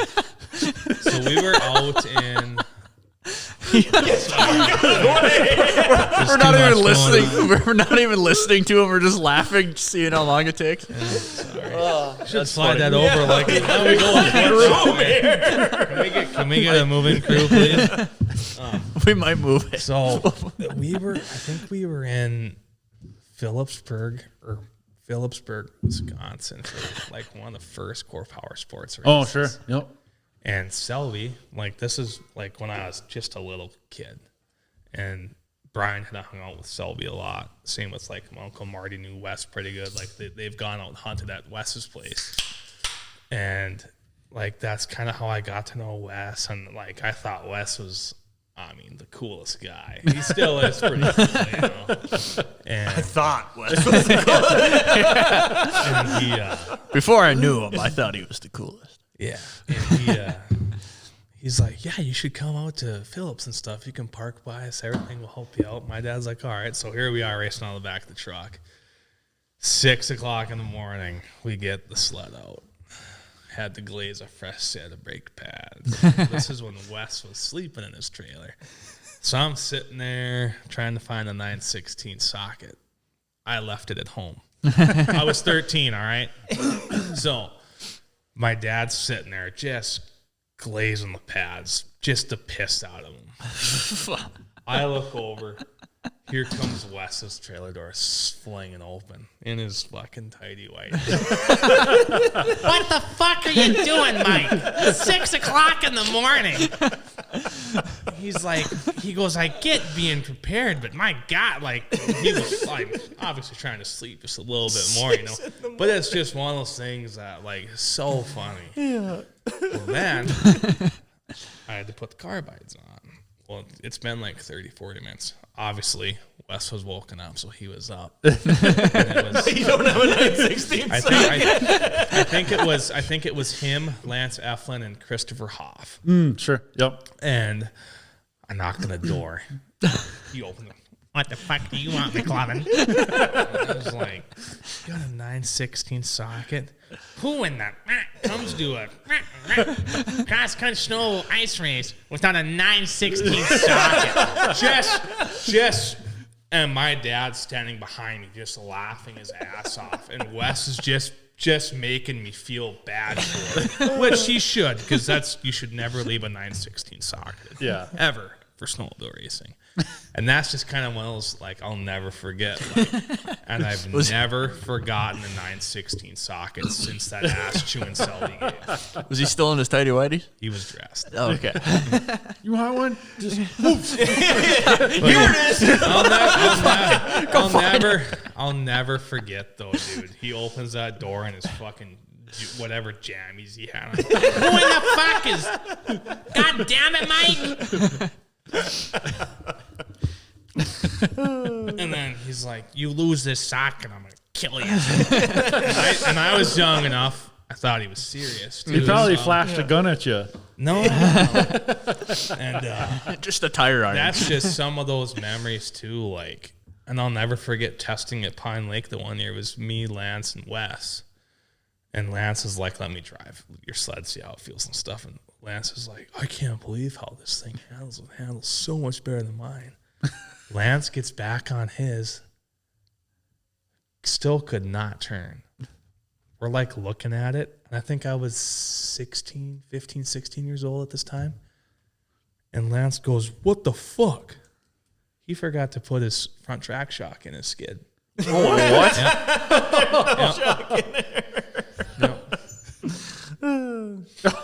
Oh Yeah. my So then I God. helped him. He had one, so then we put one in and stuff, quick, and then we went and rode more. And like those are some things like I'll never forget as I was getting older. Yeah. And learning more, and them like kind of taking me under their wing a little bit, and then now we've gotten older, it's like Wessel, like before, when he was still doing it quite a bit, like he'd text me or we'd text and just kind of give each other shit. He's like, I'm like, yeah, I'm gonna kick your ass this week, and Wes, just giving him shit. He goes, well, maybe I'll let you win, and then I can take Jan out on a date. Like, he's just good, like funny, dude. He's so funny, so funny. She was probably 16. Yeah. I think she was like 17 or 18 years old. So funny. So Wes is just like that too. Like I'll just call him and be like, What up? What's going on, Mclovin? What do you need? and then we'll just BS for 3-4 minutes on the phone, just catch up quick. And he's just someone that's so fun to talk to. Yeah. And yeah, he's a good dude. And like I got another really cool story with Brian Deerdahl, actually. So I used to wear goggles that had the lenses. The Pro Views. The Pro View. Yeah. Pro View Mafia. Well, then, like, I started wearing contacts, and I would get so pissed and cry because my eyelashes are so long. This is a real Weird problem. flex, bro. It's such a tough flex. And I'm like trying to get My eyelashes are just amazing. Trying to put my contacts in. And you're battling your eyelashes. Yeah, like fighting demons because of my contacts and eyelashes, right? And We should shave them and off. I would. He's got no eyelashes. Dude, I wouldn't let my dad help me either because like I had already pushed my dad's buttons enough. He's just going to poke you right in the eye. Can you help me? And like my dad, was a fantastic dentist and was very good with patients and people. But keep in mind, I'm his kid. Yeah. And I'm always on his nerves. So like, I don't know, like, and my dad, eyes are a lot different than dental surgery. So like my dad's just like holding them open, and like he just like me being the age I was, I'm like he's really just giving her, And like I just was never comfortable with my dad like plopping him in. One, like it was weird, like he'd push him in and then do one of these. Well, and the contact would still be on his fucking finger. He's just poking you in the eye. Literally just poking you in the eye. And then like my Uncle Marty too, like he was trying to help with it too. And finally my dad just grabbed me right here and just drug me into Brian's trailer. We're getting these contacts in one way or another. And Brian had just got done working on stuff, so his hands were just covered in shit. Brian goes, "Get the fuck over here and sit down." Because my dad and Marty are like, "Hey, you can listen to us. He'll listen to Brian, Brian's like, "Sit the fuck down." So I sat down and he just fucking put him in. Yeah, Brian did that for me for a couple weekends. It would have been like one of his last things. Yeah, just put my contacts in Really? for me. What the hell? Yep. You should have just shaved your damn eyelashes. Dude, yeah. But it's like one of those things like I'll never forget. Like Brian Deerdahl, when I was an adolescent young man, helped me Poking you in the eye. helped me put my contacts in. It's just one of those things that like I look back and laugh because I'm like, now I can put my contacts in the dark. I don't need anything. Wait, that's But, like I struggled so bad when I was younger because my eyelashes were so goddamn long. Stop saying that, dude.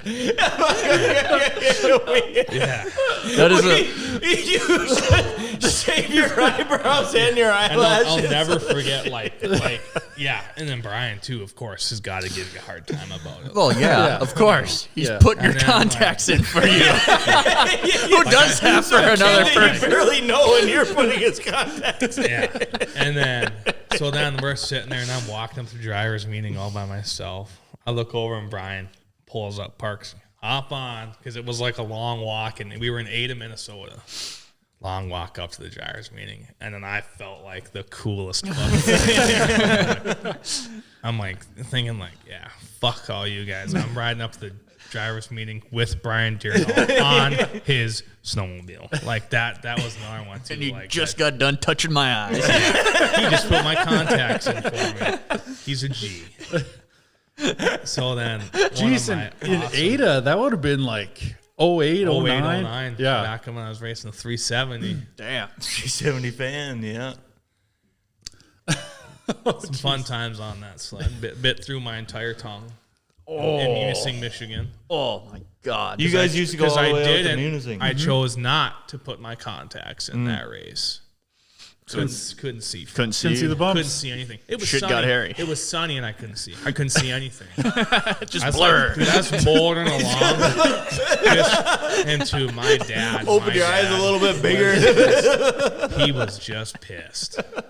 He was just mad I wouldn't put my contacts in. And then finally he's like, you know what? You do what you want. You do whatever you want. Race blind. And yeah, I remember coming to bumps, and I'm sure I was only going 30 miles an hour. 370, yeah, it'll be only 35 miles. And I come to a spot and just totally was not right because I could not see. Just, and then hit my chin on like the running board. On the running board. Yeah, so I fell off kind of slow motion, just wasn't ready for it. Yeah. I was 10 years old. Those are the worst ones. I would have thought it would have been handlebar. Yeah. And I just fell off and squared up the side of my helmet in the here with Going the slow running, too, going so slow too. Yeah. And just crunched and I bit all the way around my tongue.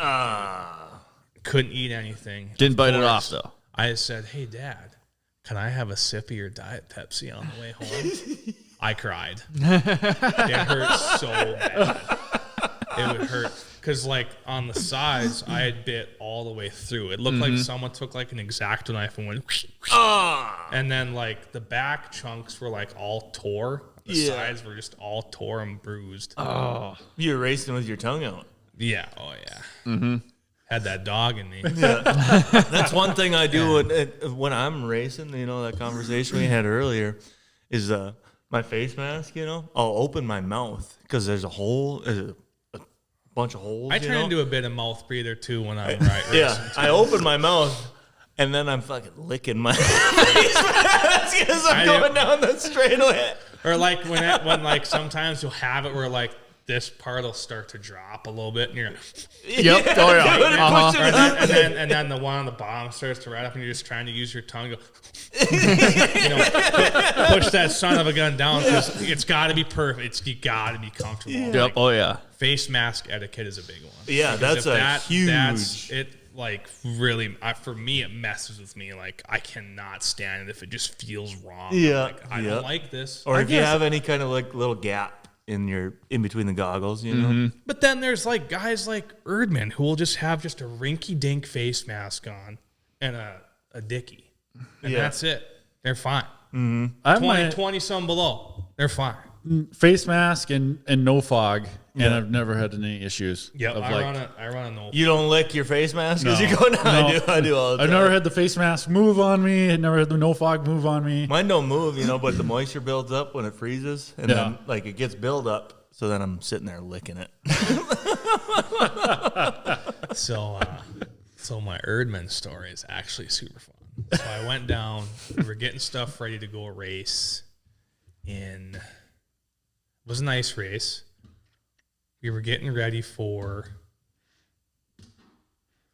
I'd like to say, Park Rapids, and we were starting to put our soup sled together. My dad had picked up a Christian Brothers mod, brought down and started working on stuff. Well, then, he's like, all right, let's go have a couple drinks. We went to this place called the Turf, Moorhead Far area, and then went to our spot. We're pretty revved up by this point. We got home. Christy makes us a pizza. Best race mom ever. And then we're sitting there, and he's like, dude. So I hit him with it. What, dude? And he's like, would your dad let us go to Eagle River with your mod or my mod, but we need like a decent trailer and a good truck. And I'm like, I'll bang his line right now. So I call my dad at 1:00 in the morning. Holy what shit. Are you doing? We got a plan. And I was like, hey, can me and Ross go to Eagle River? Brian Brodell, he was on board. Yeah. Brian Brodell and Big Mike helped us get out there. So we're like we're changing everything up too, because it's different. Like it gets down to dirt at Eagle River and stuff, you know. So we're working on stuff, and then we start working on the clutches. Broken roller. Dude, no. So like we're pretty burned up. Like we're feeling pretty awesome. Ross is sitting there holding the clutch, you know. You know how he does, like, you ever see him focus, he'll like stick his tongue out, like he's sitting there like that with his tongue out a little bit and like super serious looking. Like he's like, all right. So I grabbed the brake cleaner. And we're getting ready to like clean the sheets. And I don't know why the heck we were doing that way, but Ross is like, all right, hurry up, quick, let's get it cleaned up. He had already looked at stuff at 1 in the morning. 1:30 in the morning. Yeah, it was late, and I grabbed the brake cleaner. Got me right in the eyeballs. And then all I hear is, oh, fuck. All Ross said. And like, I'm just like, like I got a lot in both eyes. Like it was a good miss, you know, good spray on that. It's not like the can of brake cleaner was almost out or anything. I got a full wad. You're sitting there and like squinching your eyes as hard as you can and blinking. And then like Ross is like, he's about Christy, like early in the morning, and I ended up being fine. And she come out, she's like, "What's going on?" And we just like looks like two guys doing something. She turn back and we're like, we're good, everything is good. Like, you're crying. Like we're good. I literally took a water ball and just went psh, psh, in my eyeballs, and then like we like stopped, and Ross is like, maybe we should finish the rest of this in the morning. But it was just there's some memories like that just stick out to me that I'll always hold on to, and like the good times wrenching, and there's always that tomfoolery and stuff like that just makes it fun. Yeah. But definitely had a lot of super funny memories with Ross and Wes. Yeah. For sure. Brian was always super serious. Like, my first race in Gonvick, right here, USCC, the ditch. Yep, the Gonvick 100. Yeah. My chain broke on my 120. Well, now I have Todd Brewstead, Jimbo, and Brian Deerdahl, and my Uncle Marty working on my 120 when Brian's like the top gun. Yeah. You know, working on an old he won that weekend. Yeah. And I think I got like second or third, and it was my first ever race, and I couldn't wait. Like, I got to go up there, and I'd like to thank Brian Deerdahl. Like, I was so excited. Like, Brian Deerdahl. I'm gonna name drop so hard right now. I'll never forget. Like, like I thought they had old Skidoo coats with the little horns on them. Like, I thought he's the man. in the Legion in Gonvick. Yep. Yeah. And I'll never forget Eckery, Josh Davis. Some of those guys, I thought they were so cool. I still think Gabe Bunke's cool. Sometimes I don't think Gabe likes me that much. I'm a little different, but me and Taylor get along really good. I never thought me and him were gonna get along that great, and then every now and then it just seems like we talk, and then we'll talk more and more every time we talk. Yeah. I always thought there was some rift there. For whatever reason. I thought maybe I had done something, and then another person I really like to talk about is Marshall Bussey. Oh yeah. Dude, I like Marshall. He's fantastic this year. Mm-hmm. Oh yeah. I fun to watch. Dude, I was so pissed off that I didn't make it in the Myra Pro shootout, but I was in race trim. I feel like if I was slammed down, I definitely felt like I could have done better, but I hate to do that. I look at, that's seat time and test time for race day. Yeah. Like in my opinion, like that's how you almost have to build a separate sled and haul it out there. Well, yeah, that's what Marsh and Zach DeWald are on purpose built sleds for it. And I think Marsh will be on a very similar sled to like what Zach's on. Yeah. Even closer to what the Mickey sleds guys have built. Golly, but a Ryan Nelson build. Yeah. That'll be sweet. Yeah. That was fun. That was so fun up on the hill watching. That was fun. Yeah, that was cool. Oh, we can't do that. Oh, good. So fun. Matt and I, got some laughs out of that one. We can't tell it, but it's funny. It's really funny. Remember at the end of the day when it was cold as shit out and we were running up the hill and we're jogging up that long road. I look up and Matt's ass is just hanging out as we're running up the hill. It's the sweatpants fell down. Run up I'm like, I run a lot, so I'm pretty good. Like if they're running the stuff, I'm like, I gap draw. I'm like, I know what's gonna make them fuckers. Just fucking hung out the cheeks a little bit. I look back and all I see is Kyle going. I thought they were gonna. Because there's a bunch of pickups behind us too that are driving up the hill. And Matt's someone next to me just started honking. They're trying to look over. The whole truck is. Everyone's just laughing. I'm definitely not afraid to make people laugh. Like, that is one thing I love.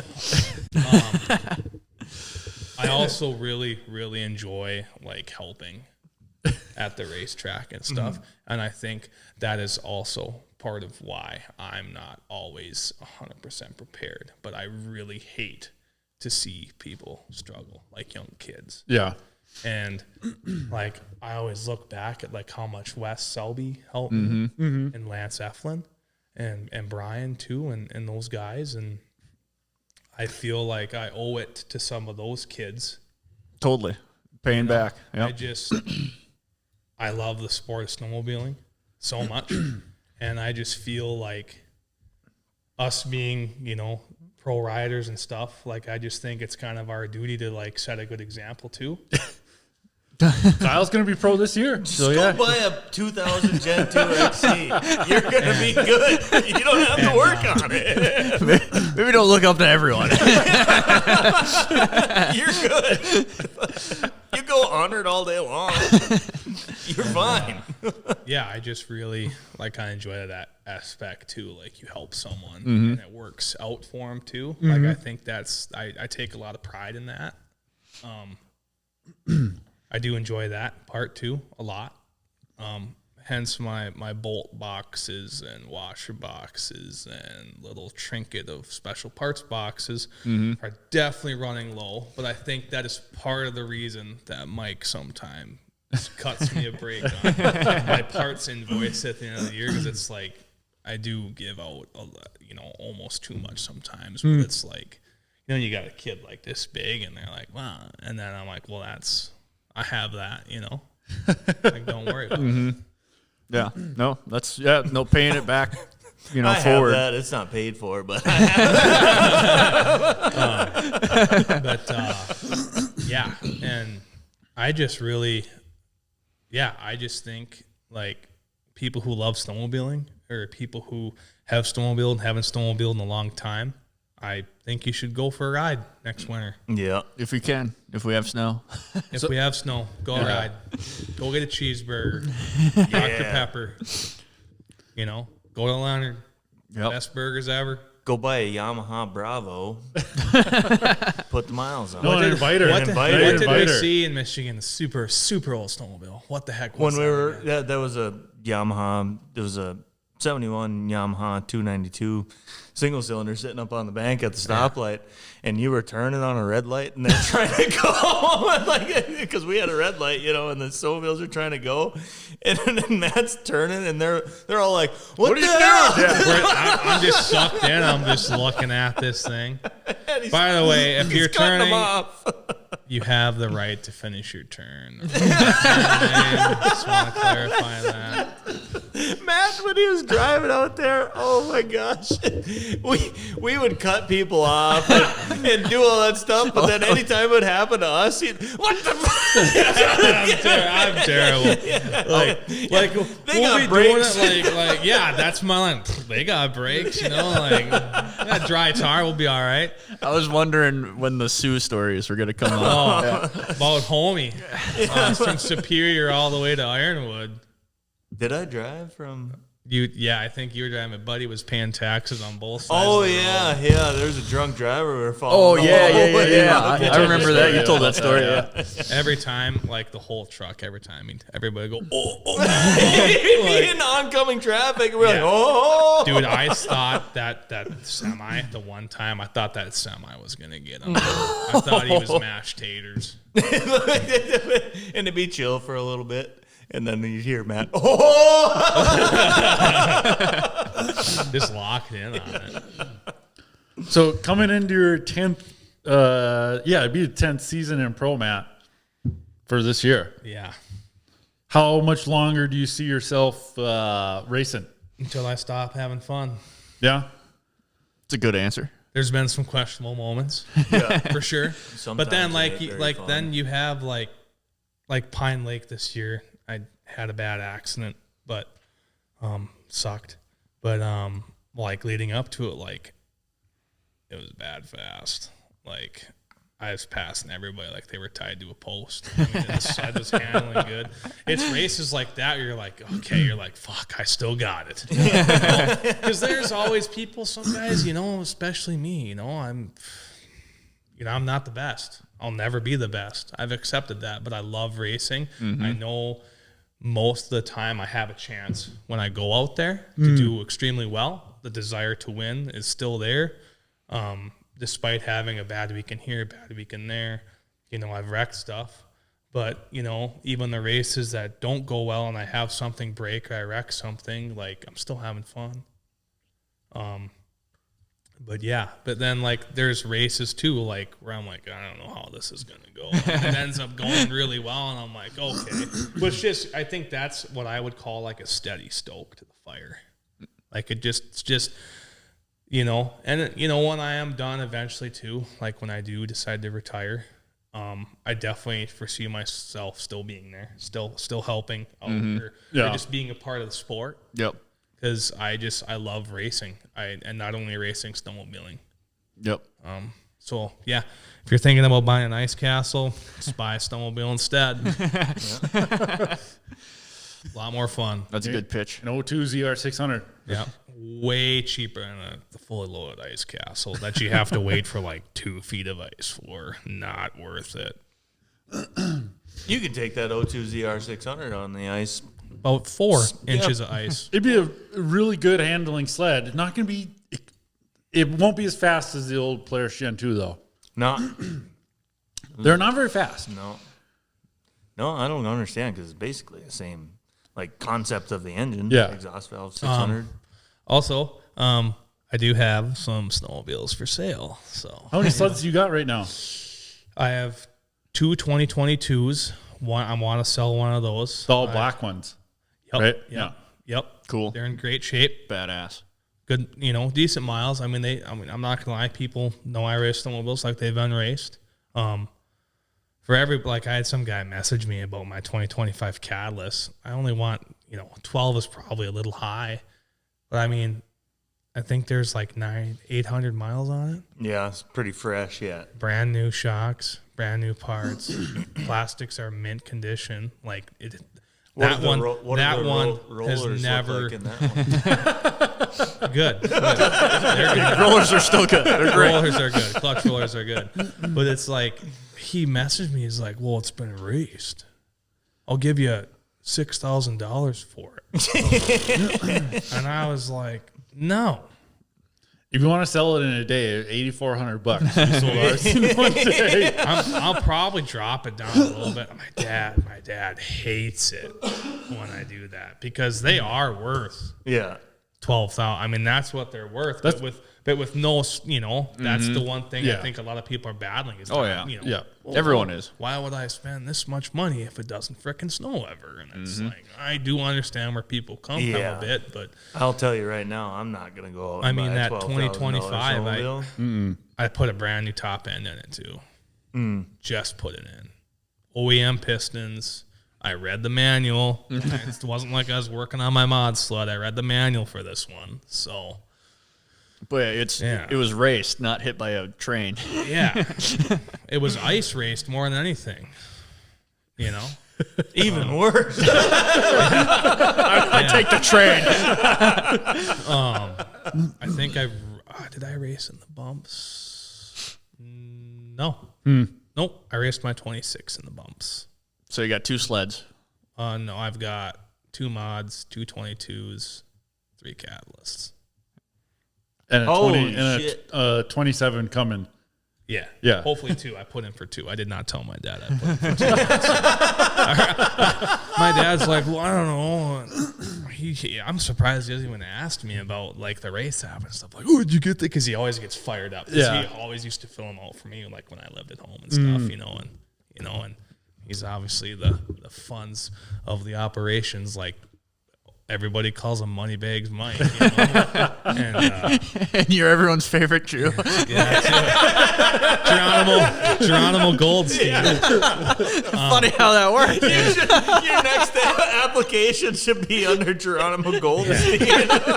And Oh, that's awesome. yeah, I didn't really tell him like I put in for 2, but like with the changes happening with Arctic Cat, I have heard they're going to be substantial, and I'm excited. I'm super stoked. So I put in for 2. I'm like, well, Why not? Marcus is like, if I were you, I'd probably sell your other ones because the plan is that stuff is going to be better. Yeah. And I have faith in our engineering department and Arctic Cat, and I think great things are coming. I really do. So, Seems like everyone thinks that. And hopefully it does. yeah. Well, And then like that too, like, catalysts were pretty down on speed and stuff too, and like I always just like, okay, just try to stay positive. Like we're obviously down on speed, which stinks. But as far as like how they handled in the ditch, they were awesome. Yeah. So fun. Like wicked. Wicked. Other than like I missed clutching a little bit. Heat soaked it. It was super down on RPMs, it just happens. Sometimes you miss a little bit. But yeah, as far as like handling, it was so fun. They handled so good. It felt like better than the Snow Pro 500. The Snow Pro 500s were pretty fun. Yeah. Oh, yeah. Like they just, it was so fun. Like that 137 tune, that choppy crap. Just Not- like the pillowcase, yeah. Not me. Swapping the whole time. The only time I danced bad was when I crashed big time. I wadded her up good, but that's just because I was pushing it way too hard. Like I'm like, okay, day 1 didn't go that good. Gotta pick it up a little bit. Yeah. And I caught up. I was catching Paul and Bo on day 2, and then lost her. Did you guys see those pictures? Oh, yeah. Yep. Yeah. I made sure I'm making custom beanbag boards for me and Jana's wedding, and we're doing like a beer Olympics thing next weekend, and so I made obviously regulation size quantities. And I even ordered the ACA like legit bags too. I made sure that one is right in the middle of one. With your legs all fucked up. Oh, in yeah. Yeah. That's cool. But yeah, that's just, I simply just came in. I didn't slow down when I should have. Yeah. I also thought like I had the magic line, but I didn't. Yep. Yeah. That was right where like Reese crashed too. Yeah. And then A right lot where of people Oliver were almost crashed. Almost crashed. Oliver almost crashed there. Dude, I remember watching that video and I'm like, God, that fucker's nuts. And then I'm like, wait a minute, I did the same thing. I just didn't survive. Yeah. Yeah, we sat there and watched Reese crash, and then that was a pretty gnarly chunk right there. And I just all of a sudden I'm laying there like holding, and all of a sudden Jason Kangas just backs up the Chevy. It's like, How's it going, Matt? You okay? And I think I was like, did it look cool? It's like all I said. Yep. And then I had to find I lost my belt tool. I had a custom belt tool. It was awesome. Yeah. Mm-hmm. So I lost that, but I did get my goggles. And I tell you what, I thought she was bad. Flipped her up, straight as an arrow. I'm like, no way. Put my tether and started it. Only thing I had after that giant wad was like one chunk of plastic broke. Oh, yeah. And it was really funny. So Ben Langus watched me crash after the race. Comes up, was just checking it out. And I'm like, I was like, now that's engineering. He laughed. But I think they're pretty solid chassis for in the bumps. I think they're going to be great. Huh. But hey, Dad, you're on Shop Talk podcast. Jesus, no. Call you later. Sounds good. God damn it. Geronimo Goldstein. That was awesome. That was awesome.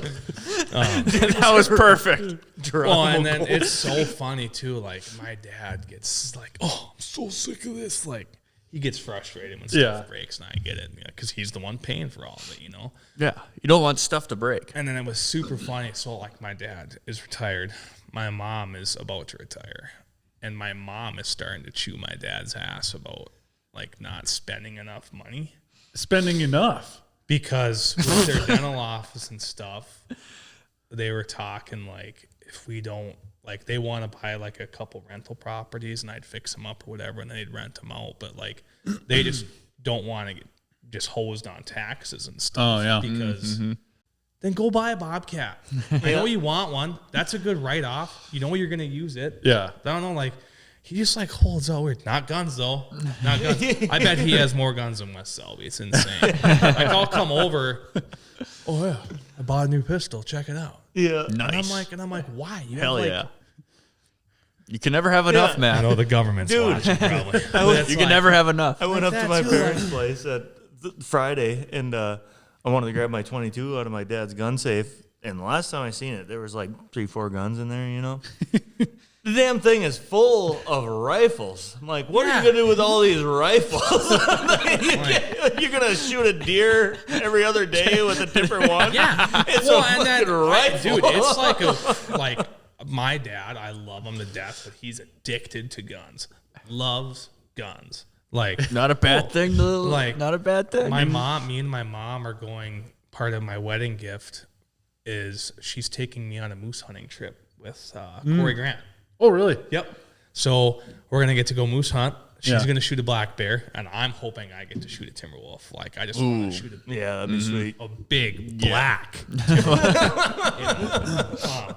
Pretty pumped. Like, just Yeah, to be that's like, yeah, wild. I got Yeah. to whack a giant fucking timber wolf. Yeah. you That'd know? be sweet. Like, the only hard part is like she gets to shoot the first moose. So I'm like, I know it's going to be just a donkey too. And Yeah. be just all sad. But like that too, like I know like Corey does a great job and I know he's going to try and put some moose. I don't care if I kill a moose. I just want to go just to experience it. Mm-hmm. I think it'd be so fun. Oh, hell yeah. But yeah, like he's bought like 3 different rifles because my mom was like, I don't know. And then like he went and got like a super nice rifle again. And you're trying to rub food stamps together.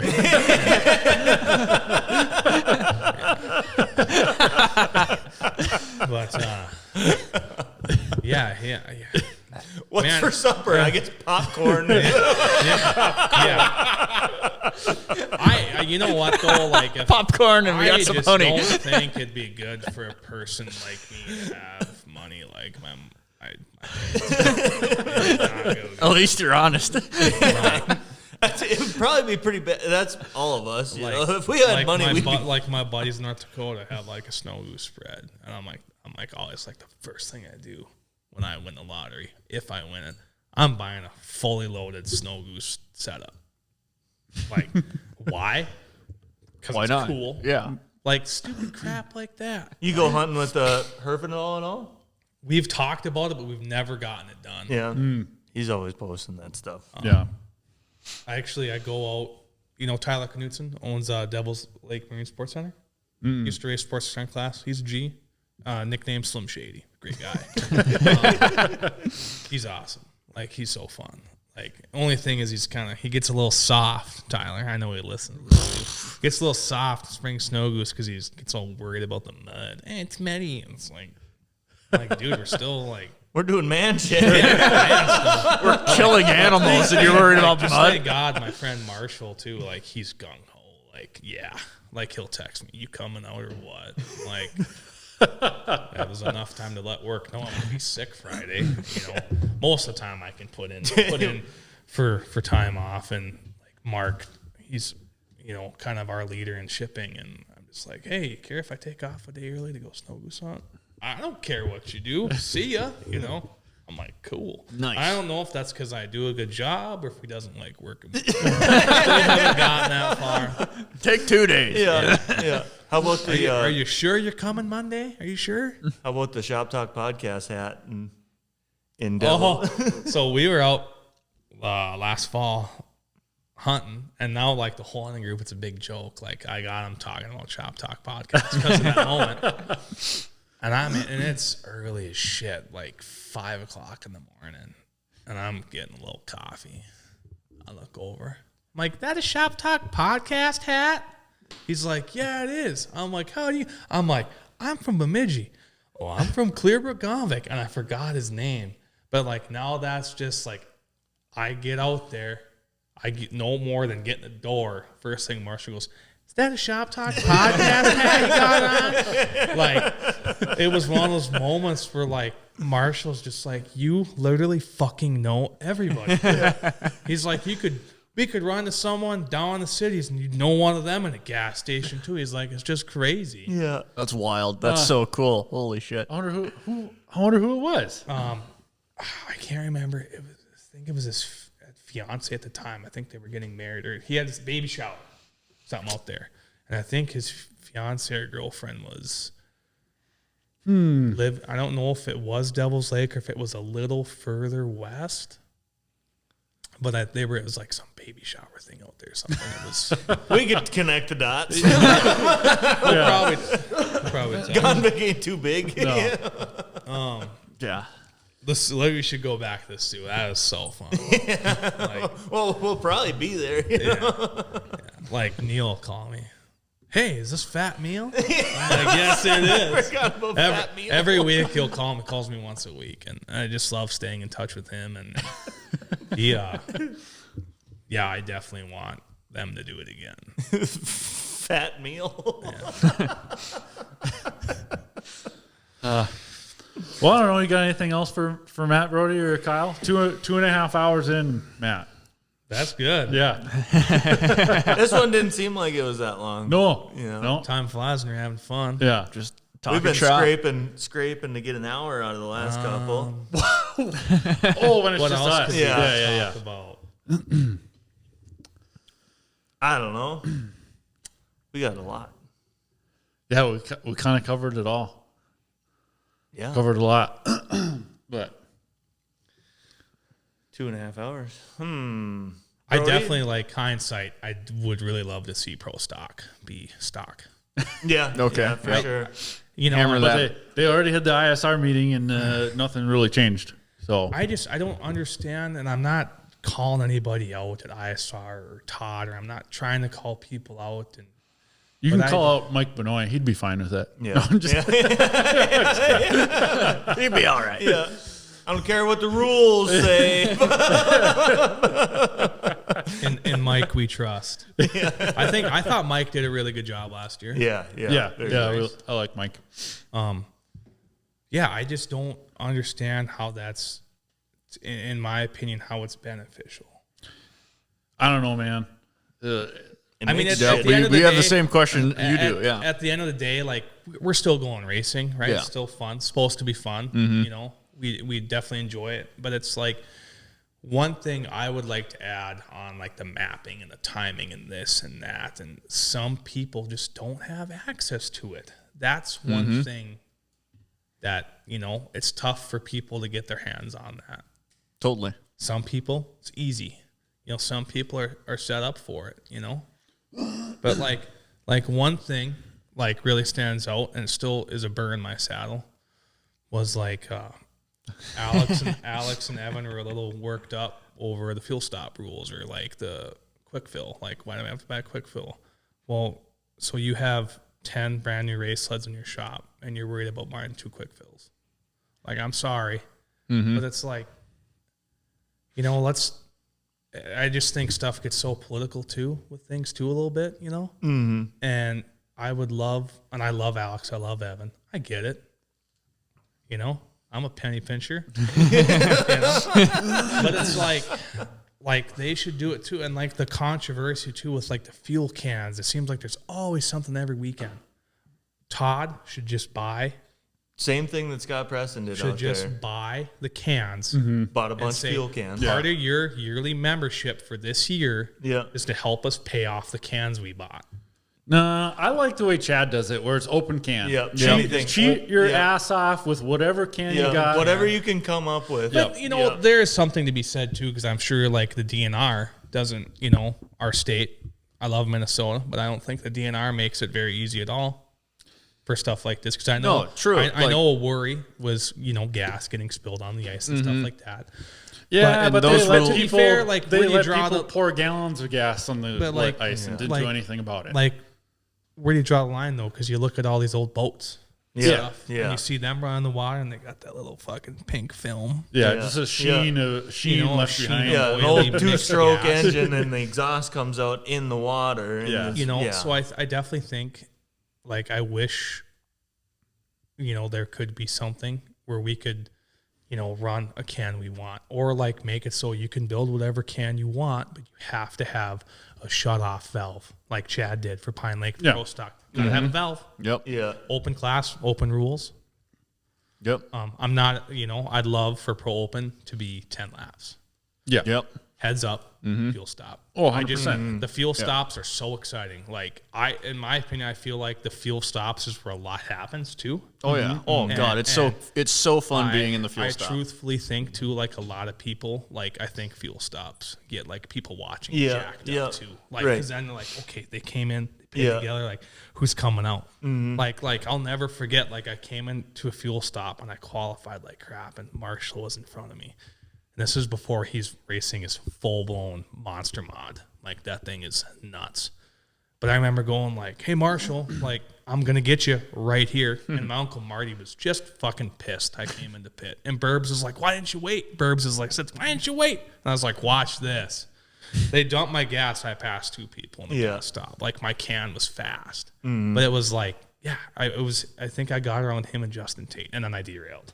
Derailed like 4 corners there I sat. It's like I felt like If you wouldn't have derailed, you would have blown a roller. but like it was just like I felt it was awesome. Like I came in, pitted, got both those guys in the field to stop. Like my can was fast, and then I derailed, and I'm like, they go by and just waving. See you guys.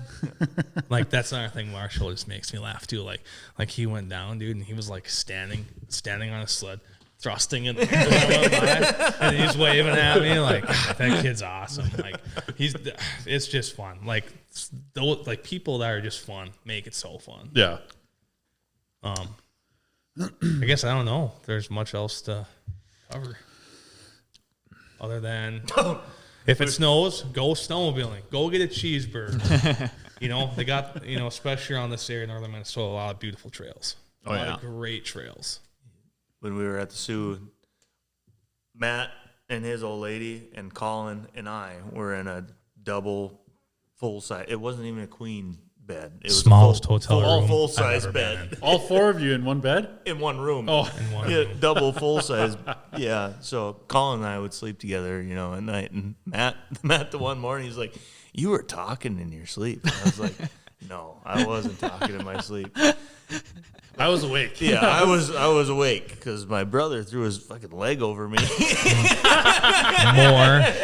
more than once, too, if I recall. It was like a regular occurrence. And I screamed at him. I said, "Get off of me!" Matt thought I was talking in my sleep, Or the steak experience at Applebee's.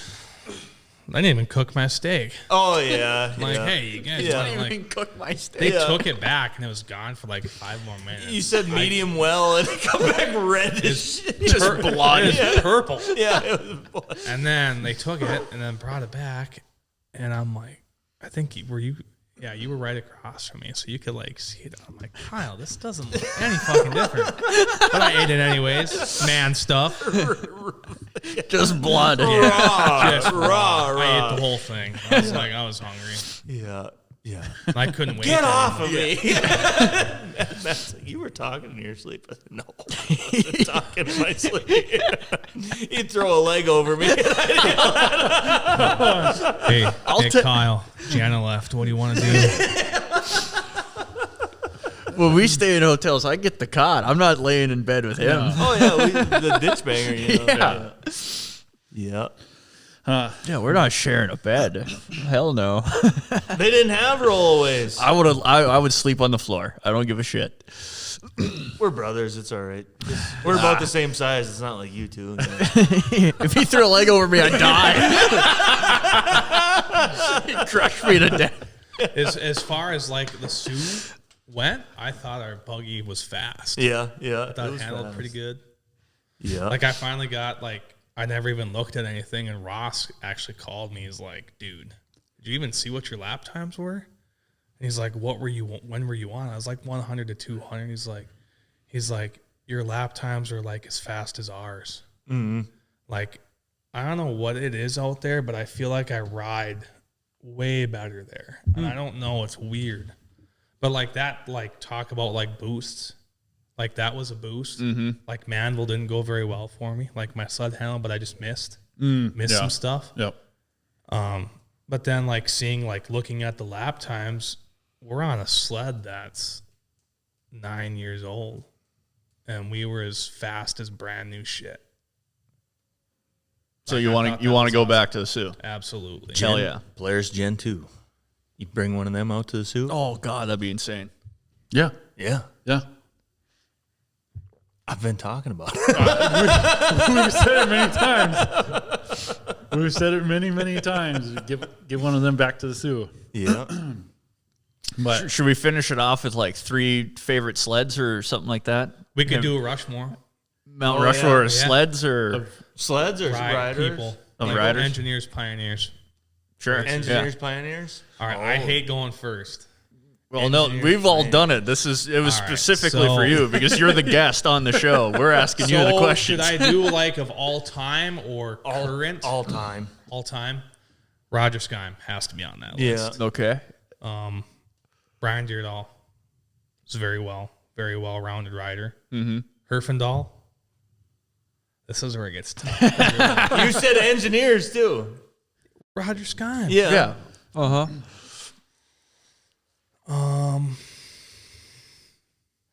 Alan Hatteen, Edgar Hatteen. There's all of them Edgar names. Hatteen has got to be on there. And then for my last one, I kind of feel like I've got to go with. that was 4. Yeah. There's only 4. I was thinking, what's the other president on there? Trump will be next. Yeah. He'll cut himself into there, you know. So we'll have 5. You can do 5. Yeah, I'm not that good at math, so. But you should see me load a truck trying to like put spruce and jack pine on a truck. I thought you were going to say with a Different forklift. weights.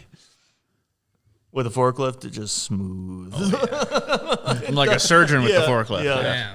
Like a brain Calculating the surgeon. truck squat and everything. And Rail cars are easy because there's like no weight limit. So like a lot of times we put all jack pine on there because it's super heavy. But like when we run balsam or spruce, I'm like, oh yeah, because it's like 20 every time, 20 minutes every time. Truck comes in at 34,000.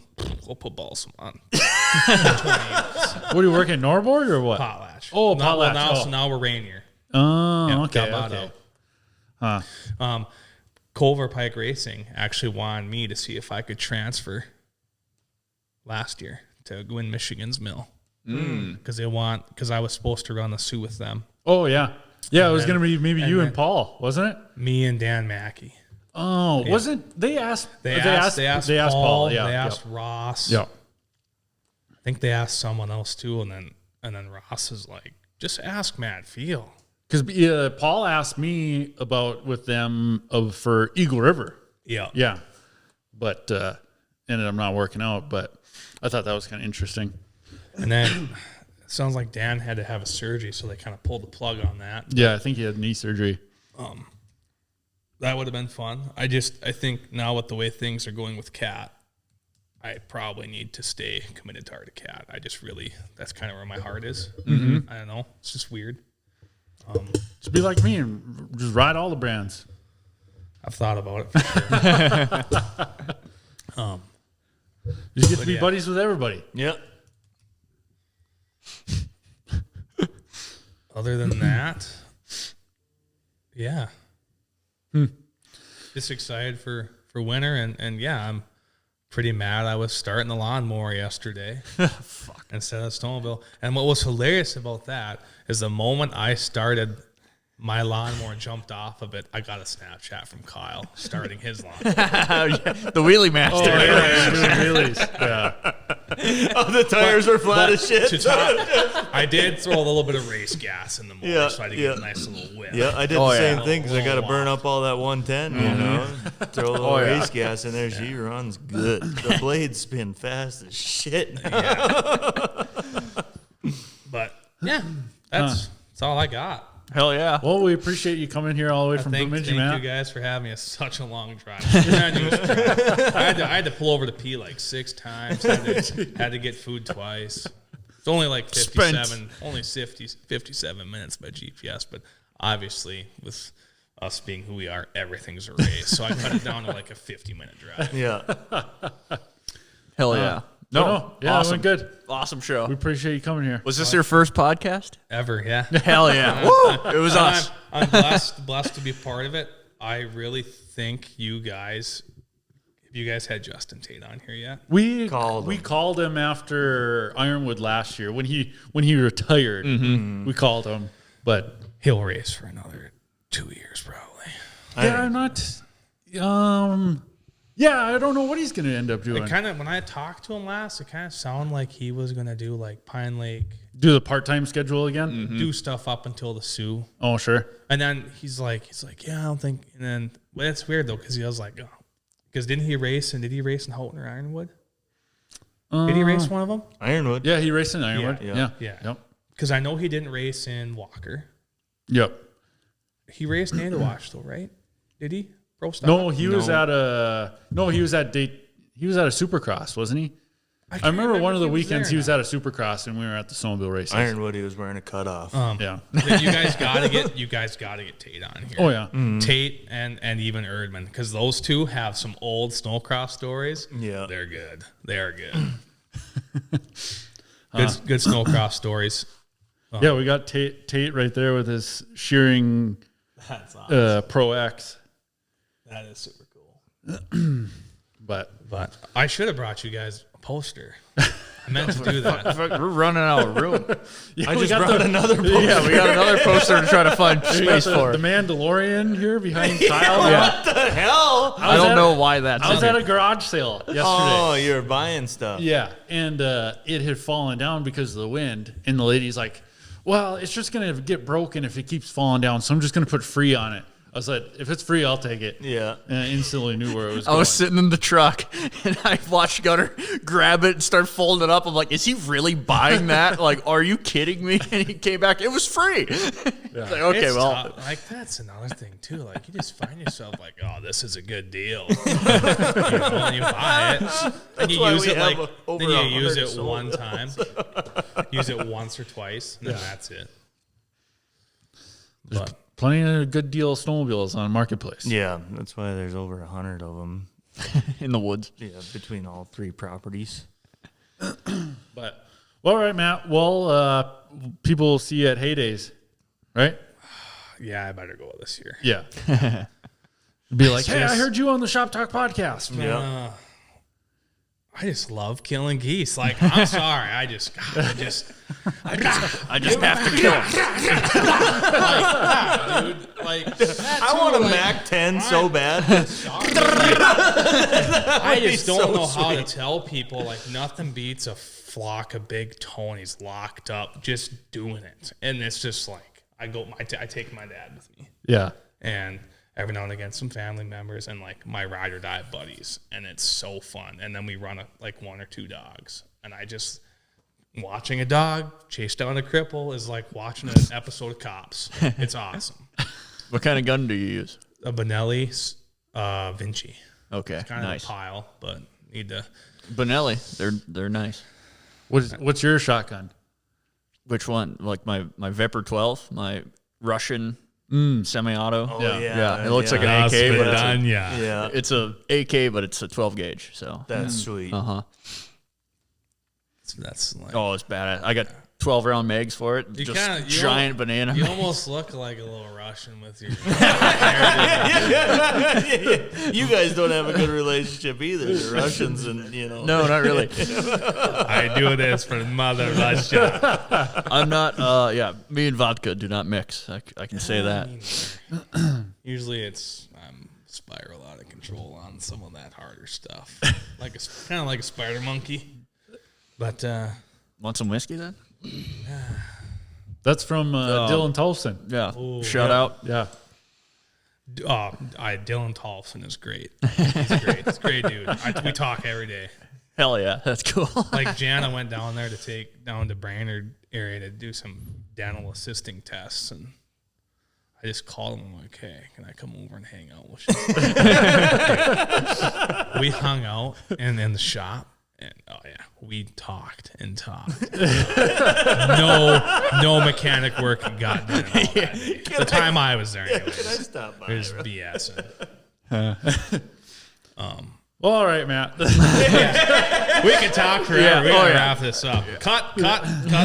All right. Nope. Thanks everybody for watching. Yeah. Thank you guys for having me. Yeah, thank you for Blessed coming to be on. a part. Yeah. Cool.